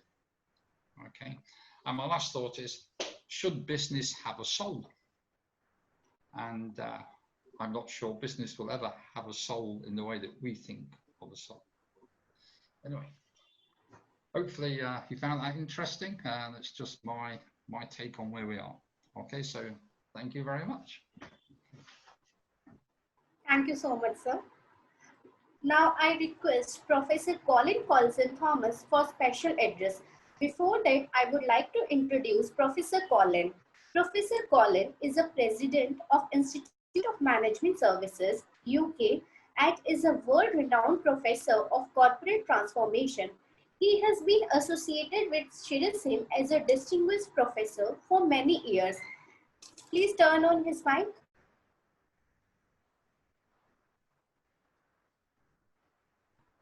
Okay, good evening, everyone. Again, I'm from the United Kingdom in Cambridgeshire. I'm looking out over a field of cows. And we have some continuity that in terms of the question at the end of the last presentation, I actually started my book, Creating Excellence in the Boardroom, with a sentence that if a company had a heart or a soul, it should be found in the boardroom. And for the last 26 years, I've led the international governance initiative of the Order of St. Lazarus, an international organization. And this has involved activities in over 40 countries, specifically to address corruption, favoritism, and nepotism, which are endemic in many parts of the world. And the life chances and quality of life of billions of people are limited by what I consider to be unethical and/or irresponsible conduct. And it's no wonder that so many of those people are cynical and distrustful, because too often particular interests take priority over the general good. And those who speak up can be ostracized and considered disloyal or unpatriotic. They may be ignored, sidelined, or fired. And sometimes I find they simply disappear. In relation to values, morality, and ethics that we'll be considering this evening, I find widespread deception, self-delusion, and hypocrisy. Activities of companies with ethical codes degrade the environment, reduce biodiversity, diminish scarce natural capital at an alarming rate, and contribute to global warming. There's often a wide gulf between rhetoric and reality. While the talk is of sustainability, past investments are milk, and current activities continue. Corporate ethics and value statements are often bland and may have little influence on individual and collective decisions. Their bite often depends upon consequences, sanctions for transgression, and the responses of whistleblowing procedures and management practices. And those who do blow the whistle, again, tend to, in many countries around the world, sadly, they tend to disappear. When decisions are required, legal provisions and regulatory requirements often have greater clarity. They also involve the risk of penalties, and along with a self-interest, they usually take priority over ethical considerations. Now, some people consider values and ethical principles to be absolute and universal. Others view them as location or context specific. Their articulation and relative importance can vary according to local religious, political, or other viewpoints. In some societies and jurisdictions in which companies operate, values and ethical principles are imposed upon people. In others, the rights of minorities and indigenous people are ignored. Tolerance of departures from norms vary again across jurisdictions, and perspectives on what is acceptable and ethical can reflect one's position and self-interest. It's interesting that people who feel it legitimate to further their own self-invested interests are often the first to question similar behavior in other people. Purpose can also influence perspective. Those who oppose discrimination in principle may support what is termed positive discrimination in favor of certain disadvantaged groups. Views can and do change over time in terms of what is regarded as acceptable or tolerated.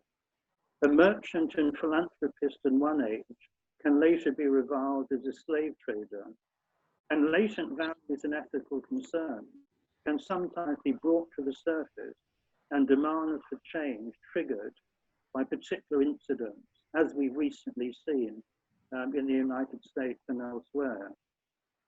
Electorates expect politicians and directors they vote for to pursue policies that benefit them, and different groups can vary in what they regard as acceptable and legitimate.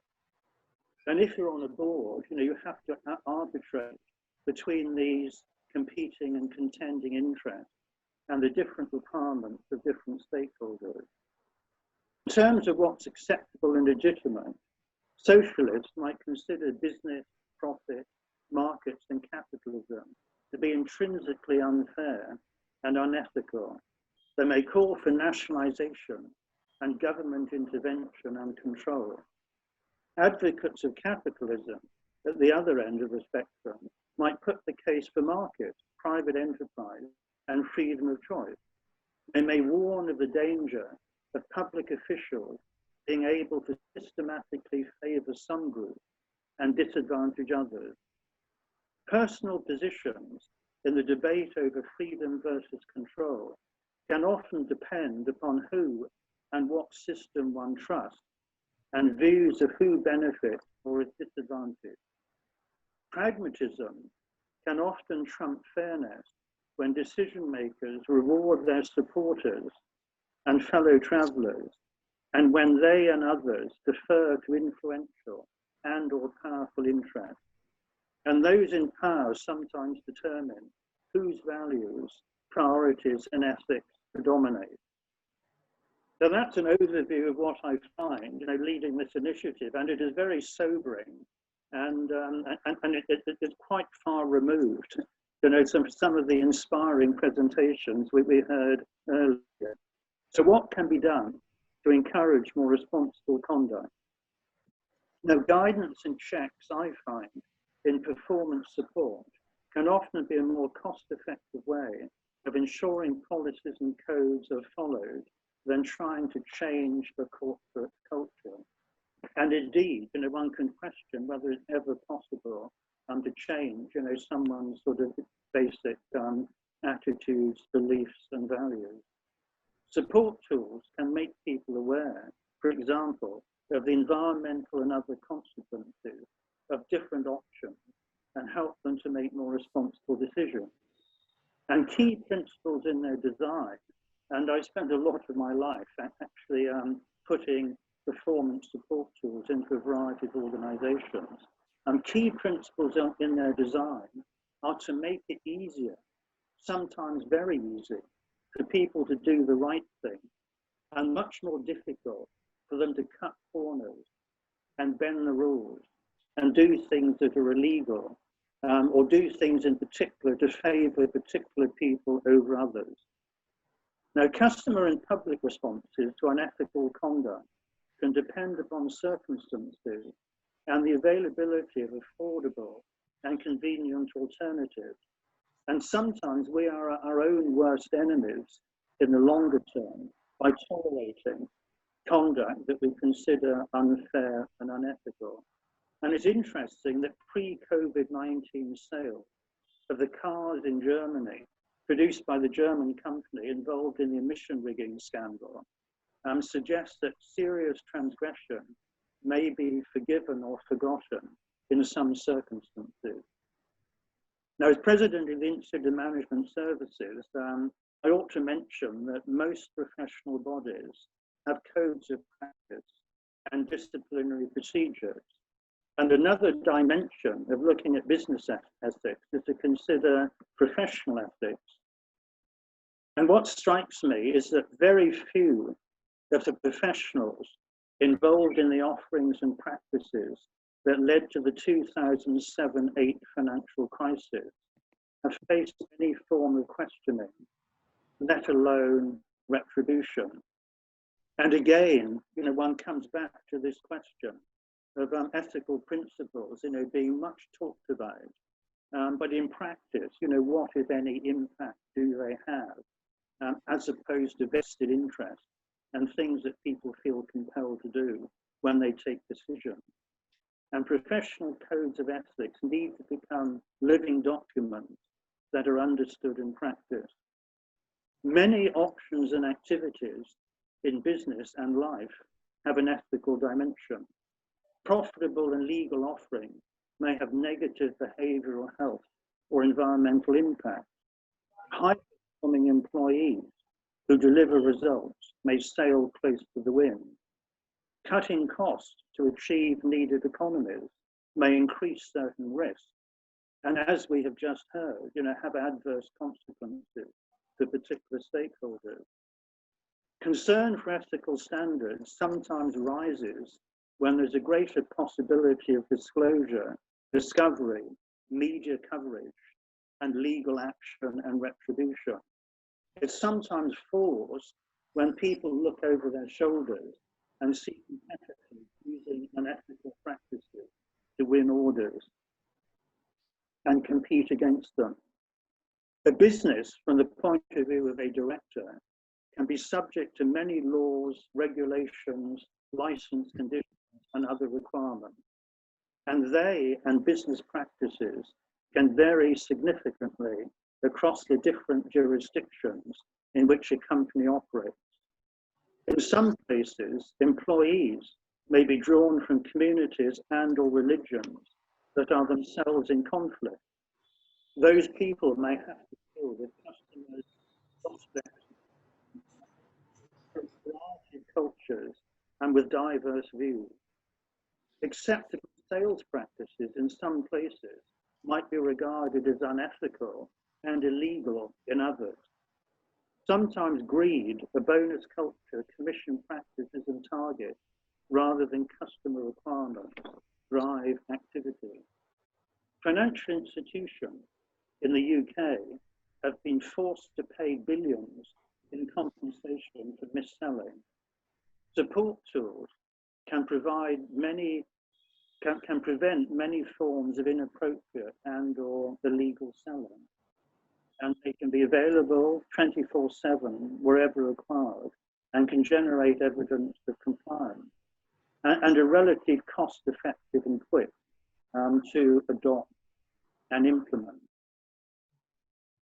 So there's lots of things that one can do in relation to a company to go beyond just making a speech at the annual general meeting. You know, there are actually practical things you can do so that someone cannot, you know, issue the sales documentation unless they have the things that need to be in there. There are things that you can do. In relation to our own lives and what we do as consumers, there are other ethical considerations, like where should we draw the line in relation to materialism when the resources we consume may not then be available to others or future generations. And conspicuous consumption seems to be all around us. Is it ethical for corporate advertising to exploit social insecurity, encourage people to accumulate debt, or to pander to preoccupation with external traffic? My own view is that we should avoid lazy categorization and stereotyping and make hiring, promotion, relationship judgments on the basis of the inequalities of people and the merits of each individual. We should do more, I've always felt, to review corporate purpose, champion different business models, and advocate simpler, safer, healthier, and more sustainable practices, consumptions, and lifestyles. And this is a second presentation that's actually referred to corporate purpose. You know, what is a company for? And I often find that, you know, when I've spoken to the members of board, you know, when I've spoken to key stakeholders, I often get the impression that they're living behind prison bars of their own creation.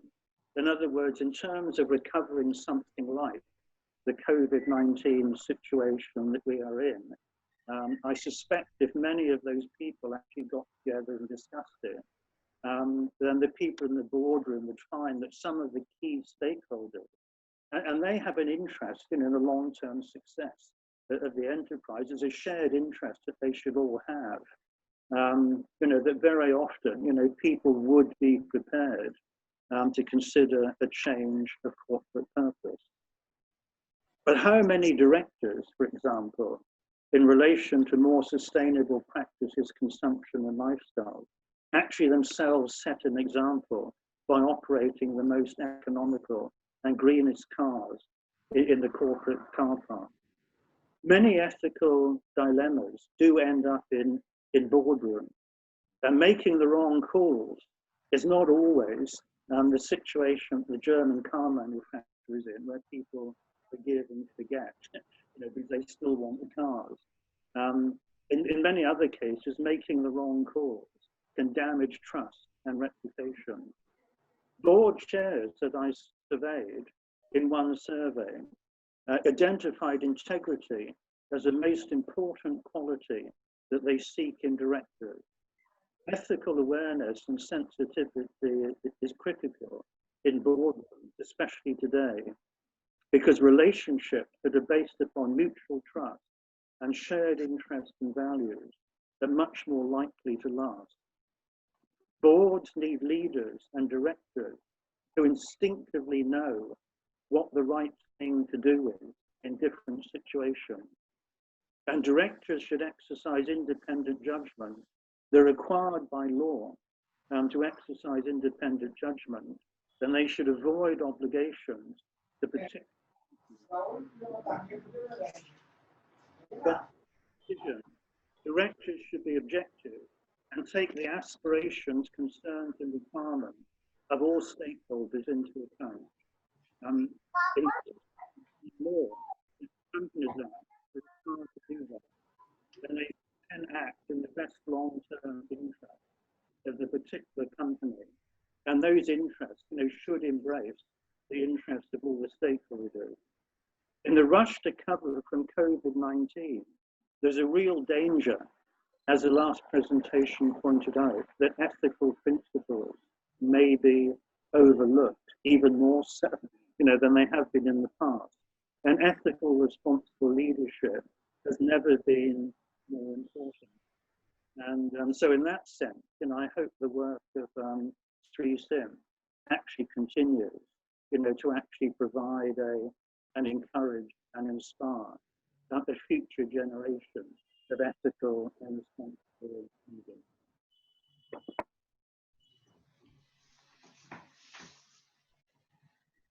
I think we're over to questions. I think we have Swami and then or questions and answers and then Swami.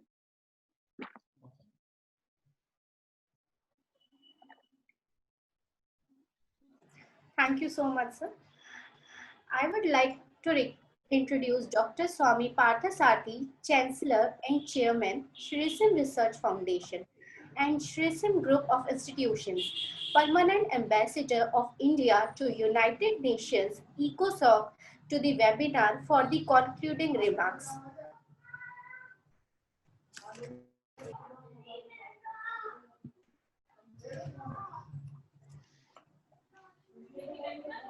शुभसमारम्भां शंकराचार्यमध्यमां अस्मदाचार्यपर्यन्तां वन्दे गुरुपरम्पराम्.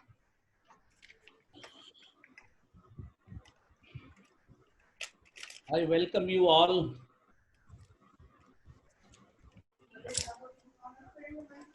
because I could not interact many of you. Professor Sharma, the first time I am meeting you, so my sincere regards. And Terry, after a long time, Professor Colin, I hope the Susan and Lindley also there.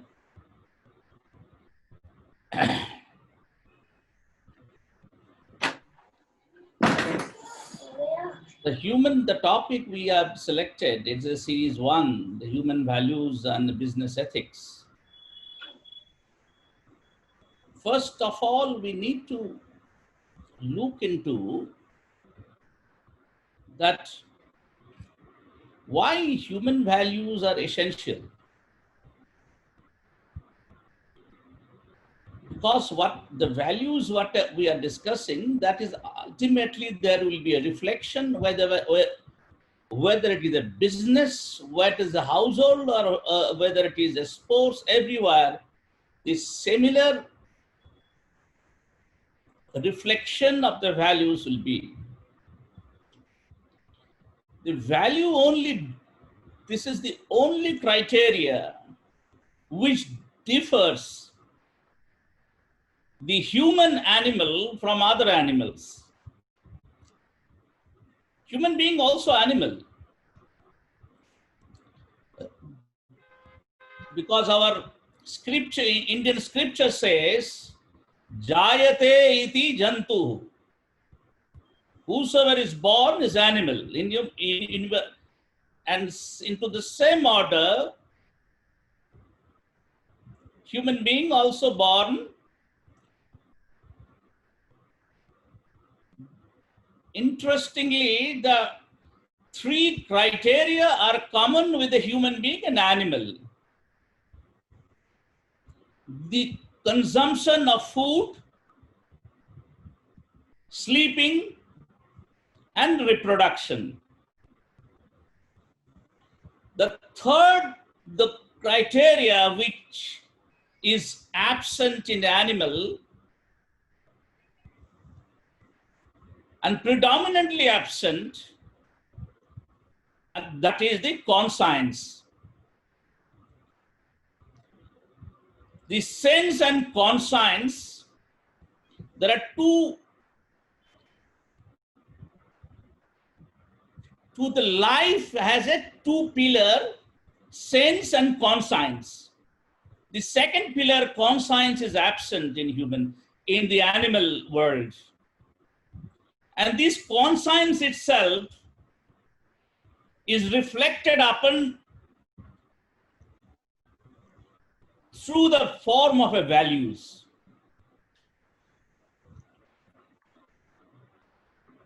And what we discuss about dharma,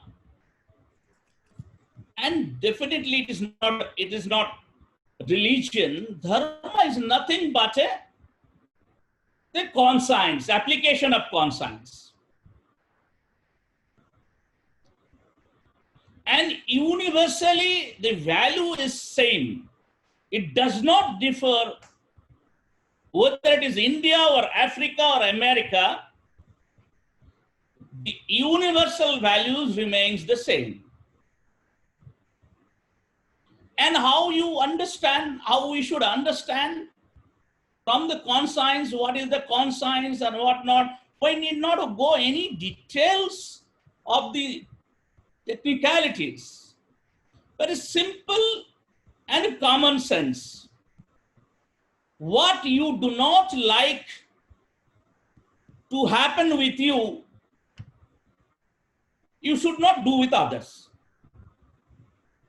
What you do not like to happen with you, and which the treatment which you do not like, don't treat others. This is simple theory. And these simplistic theories, on the basis on that, entire Indian church is formed. Whatever the scriptures you study, will find the same thing everywhere, the repetition of the same thing. It says that you are the whole. You are the whole. And whole means you are a complete entity. It's not a partial entity. A complete entity, an individual is complete entity, and that's why we say it's a manifestation of the Supreme. When a human being is the manifestation of the Supreme, how to realize that?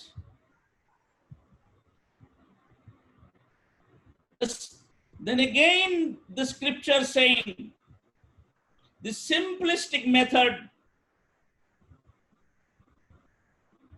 follow your conscience.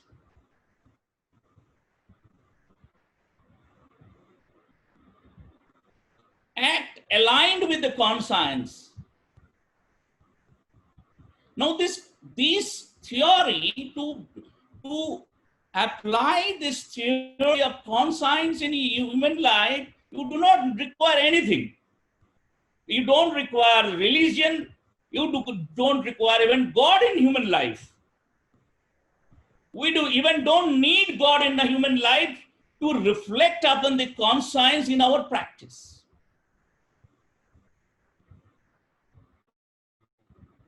And that's what, as Bhagavad Gita, one of the summary of entire scriptures, has given us a 20 basic values of universal values is to be applied.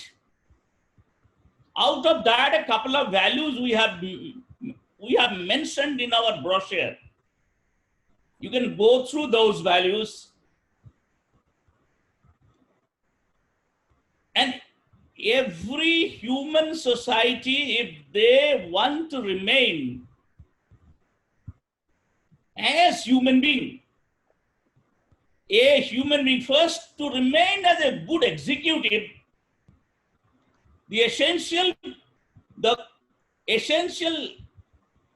part is that to remain as a good executive, to good CEO of a company, ultimately one person has to be a good human being first.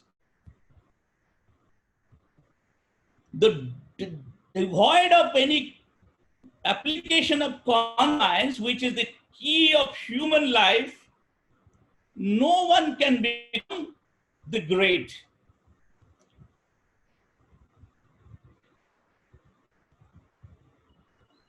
And the history of the world is the history of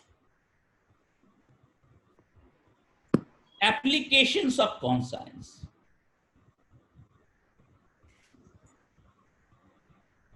Whosoever great leaders you can enumerate, any number of great leaders, any walks of life,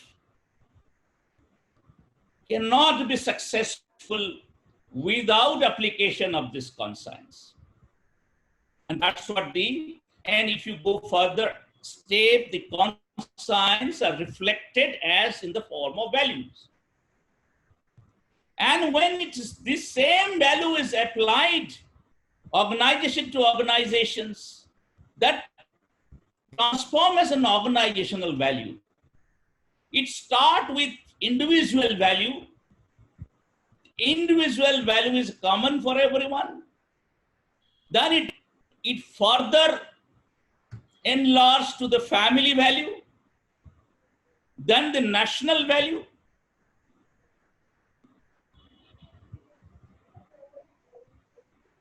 and the universal values.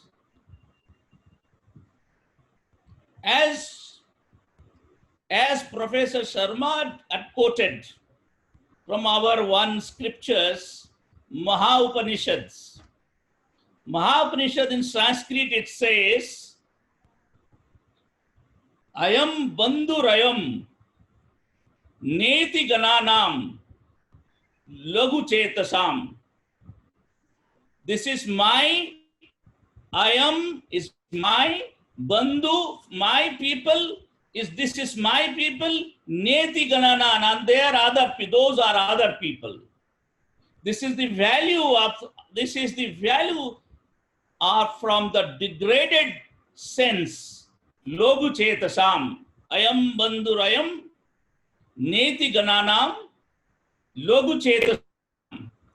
Now, what should be the reflection? That Upanishad says, Udara charitanam tu vasudhaiva kutumbakam. This real value is the extended heart, an universal sense. We have to reflect upon that in our life, how much we have inculcated that universal sense. The sense of universality only will help a human being to enlarge the personality. Otherwise, we will remain as a very contracted human being. Same thing Swami Vivekananda has said, the contraction is death and expansion is life. This value that teaches us ultimately, it guides us how to extend ourselves. The expansion of personality.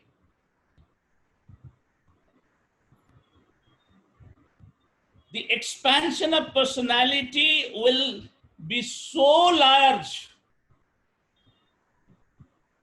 Even after centuries, the Martin Luther King is remembered in America.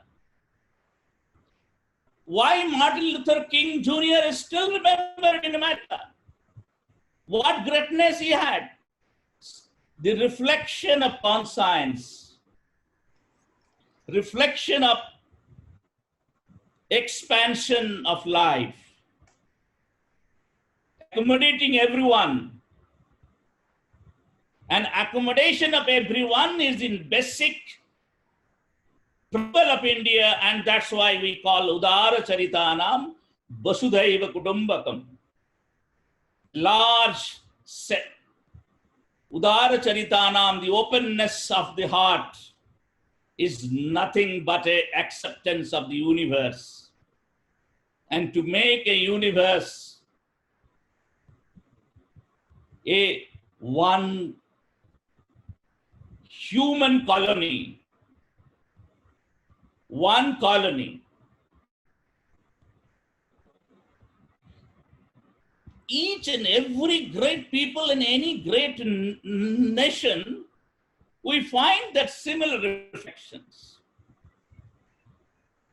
There is many pessimistic view are emerging after this devastating pandemic. The business are undergoing a colossal massacre. Economy is in bad shape. Should we compromise our value? Should the organization compromise its value? Whether the employees should compromise its values. The ultimate compromisation of any values, the difference of any values for the sake of immediate gain, for the sake of immediate attachment will be equal to a death. You might not be physically die, but the consensus will die. And as a result, when the conscience will be death, then that existence has no meaning, equal to, it's much greater value than the physical death.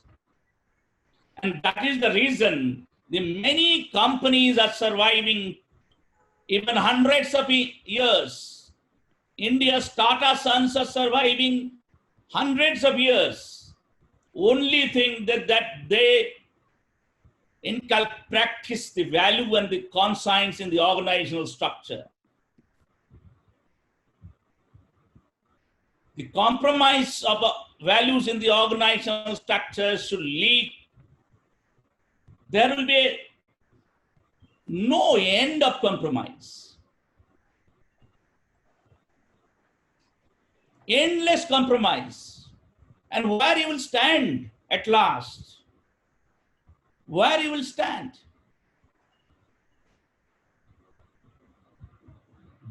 That's whatever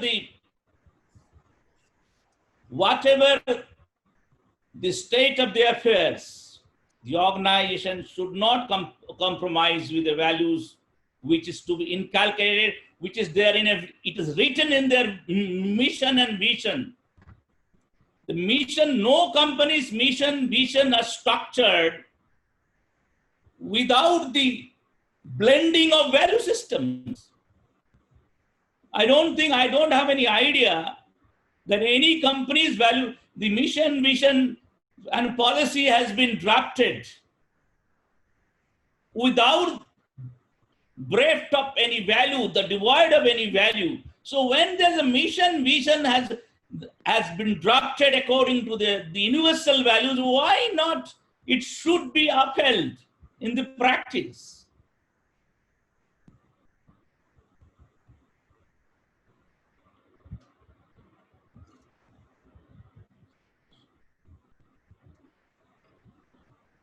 In many values, as Bhagavad Gita has pronounced the 20 basic values.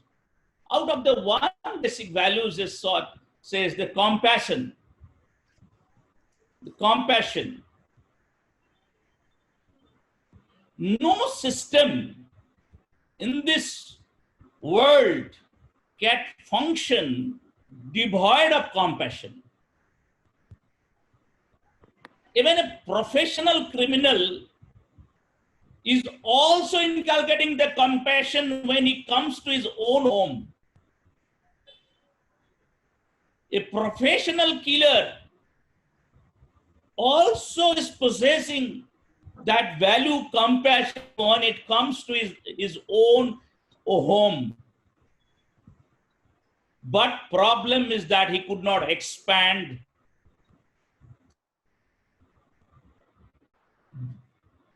because of right kind of guidance. We have forgotten for the immediate achievement, we ready to compromise value. Why we ready to compromise value? Because what we gain, it is visible. But what we lose, it is not visible. What we gain in following the ethics in business, inculcating the value in the practice. Why sometimes we do a shortcut by way of compromising? It is because of what is the immediate gain. It is visible. But what you lose is not visible. And whatever you are losing, that will come back to you and hound you. It will not go in vain. It will come back to you to hound. When it will hound? When there will be no scope and opportunity to redo or correct that. The time we will be losing our spirit, our energy and strength will go away. And those what we have lost, it will come back to us to hound. And we have no answer at that time. And it is happening everywhere. Where it is happening. When one after another organization is collapsing. Why one after another organization is collapsing? Many organizations are collapsed. Many promoters of the company are behind the bar. America, the largest corporation in America, the Enron energy producing company, even the size of the Enron's total turnover is higher than the India's one largest state. They influence as Professor Terry has said, that business influences the government. They used to influence the White House. Influencing White House, they changed the energy policy. Having changed the energy policy, they made many variety of manipulation. But what happened? Where is that Enron now? Enron is nowhere. It is in the history. And not in the good history book. History, the good history is made by the winners, not by the losers. Always history of the world is the history of the winners, not the history of losers.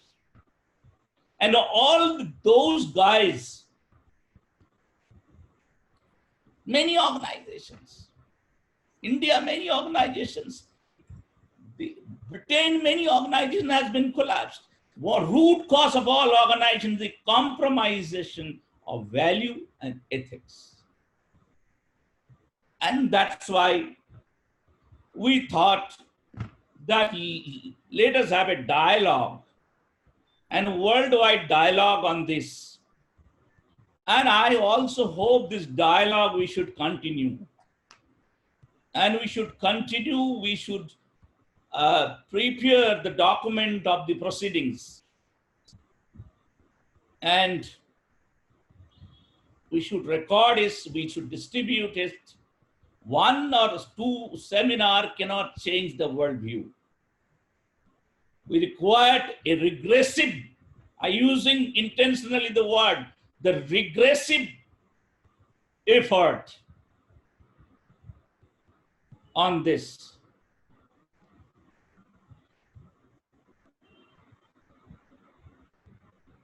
And I'm very thankful for the speakers present today.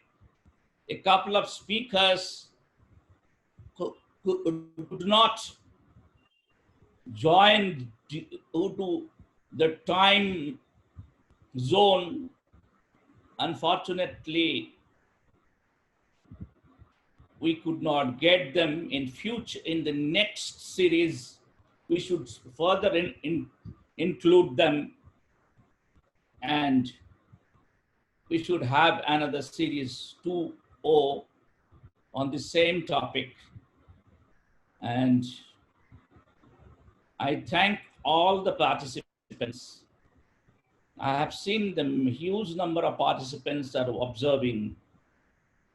So my sincere thanks to all the participants for the patient hearing of the speakers. I hope that I could sum up the seminar today.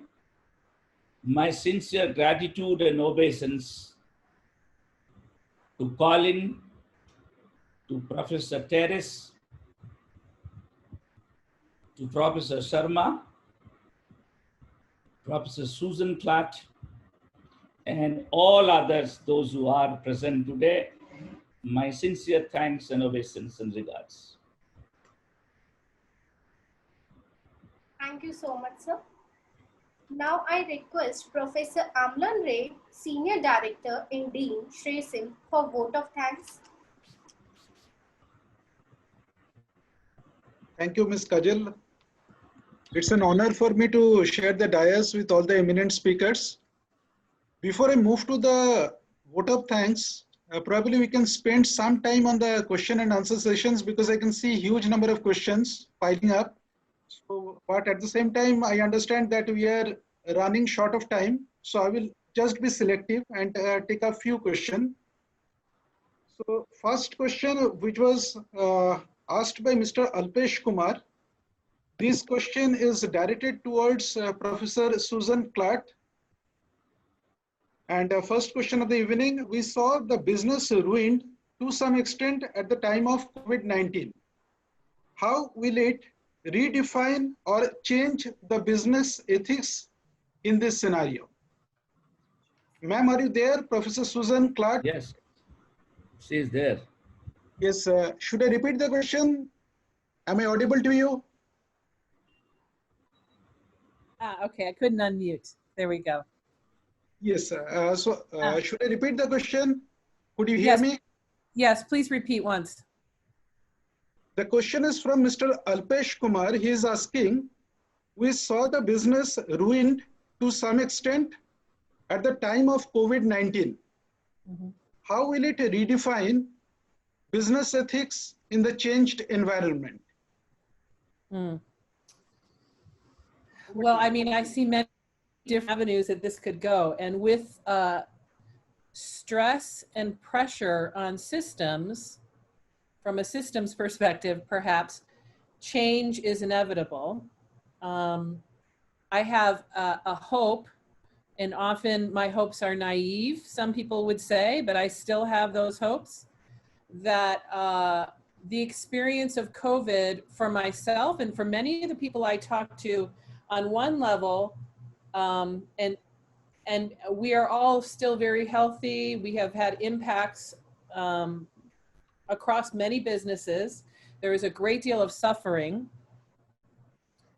My hope is that revolution will happen in a way that changes business ethics. So for example, I talked about how we are communicating face to face in different ways.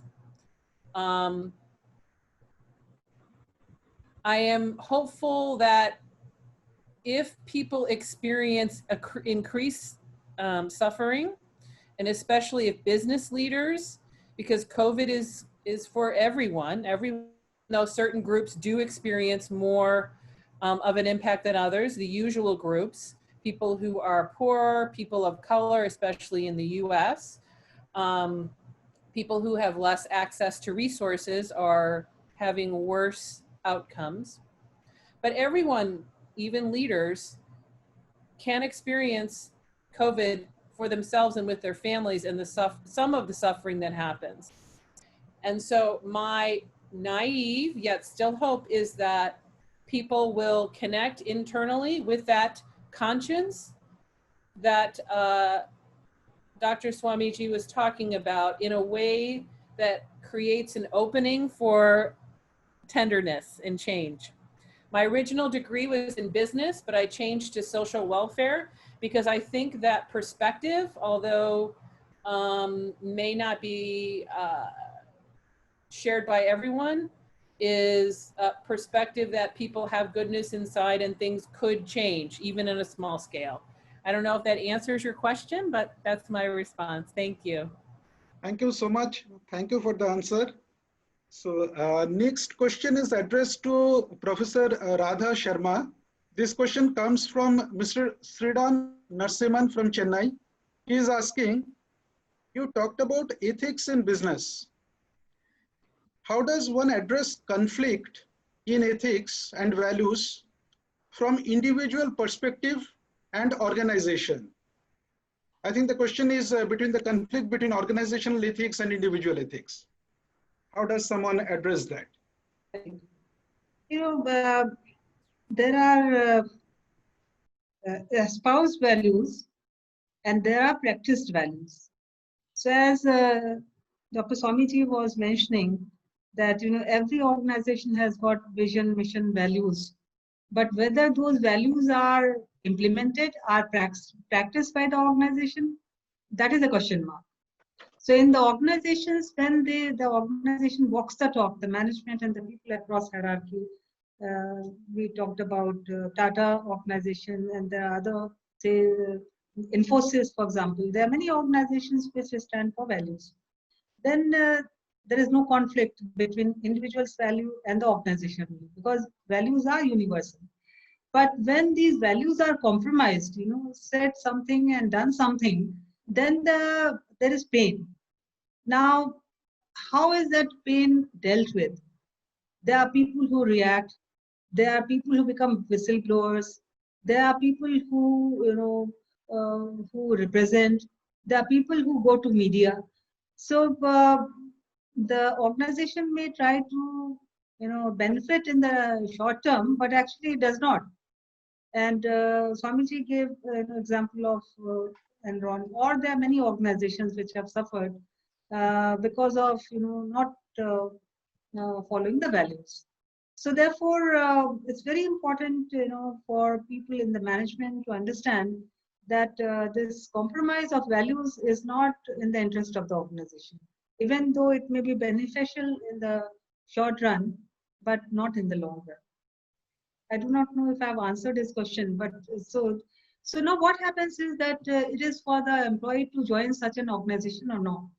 So I come from a business school, and a lot of companies, they come and make presentations to the students, highlighting their values and highlighting their brand and things of this kind.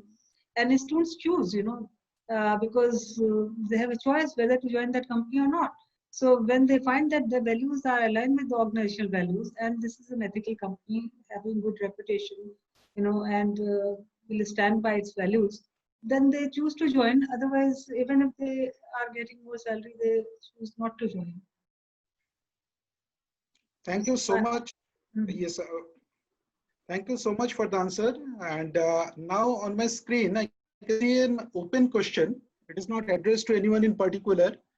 Probably Madam Lindley Edward can take this question. Can a business ethically be expected to peak at a negative profit? Can a business ethically be expected to operate at a negative profit to ensure community survival? But how will the small business survive in this situation? Okay, well, that's a very difficult question to answer because a business can only sustain negative profit if they have enough capital to do so. So that makes it very difficult. So one of the things that, and going back to Suzanne was talking about when, in her presentation, that when something wasn't going well, to actually start to address the problem and look at how you can solve it. And I do a lot of work in digitization, do a lot of work in innovation, and part of when something isn't going well, how do you pivot or move or change your business so that you actually can get new customers, so you at least can break even. And part of the view of, some of the presentations have been very focused on traditional views of business, that business is there just for shareholders. The emerging view around the world, and particularly with younger people and younger organizations, is around benefit corporations. And it's a broadening of the view of what is the business purpose. And the business purpose is very focused on all stakeholders. Because if you take a stakeholder view, your business needs customers, your suppliers need your custom. So you start to look at a circular economy and start to unpack what you need to change. The benefit of digitization is you can reduce costs, but it isn't easy, and it isn't easy when a lot of change is occurring, which is what's happening now. But it's going to cause us to all look at our business models, all pivot a lot quite fast, and all embrace more innovation. Thanks a lot for the elaborated answer. And now probably we can take a final question. And this is again an open question from Dr. Sanjay Jha. The question is, what can an employee make in terms of sacrifices for organization and vice versa? So probably Professor Colin or Professor Parrish can answer this question. Should I answer this? Yes, that will be an honor for the forum. Okay. Yes. Can you repeat this question again? What can an employee make? What kind of, probably the person wanted to ask, what kind of sacrifices an employee can make for the organization and or vice versa? Very simple answer. Read your appointment letter every day morning. If before coming to office, read your appointment letter every day morning before coming to office. Follow that honestly. That is enough for the sacrifice. You don't require any philosophy for that. Excellent. That could be the right direction for work ethics. And probably with that, we can end the session. I would like to profusely thank all the speakers for joining in from various continents, bridging the time gap. We could cover Australia to America, all the participants. It's a pleasure. We apologize for the inconvenience. The session got a bit delayed, and probably it's midnight now in Australia. And it was very early morning for Professor Susan Clark to start with the day. My sincere thanks to all the participants. We could see all the comments on the screen, and we are really overwhelmed by your response. And there has been lots of questions.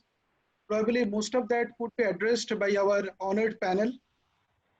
My thanks to all the people who have provided this platform and materialized this webinar in terms of ensuring minimum possible technical glitches. Thank you all. Look forward to meeting you again during the series 2 of this webinar of human values and business ethics. With that, I wish you all a good night. Thank you. Thank you.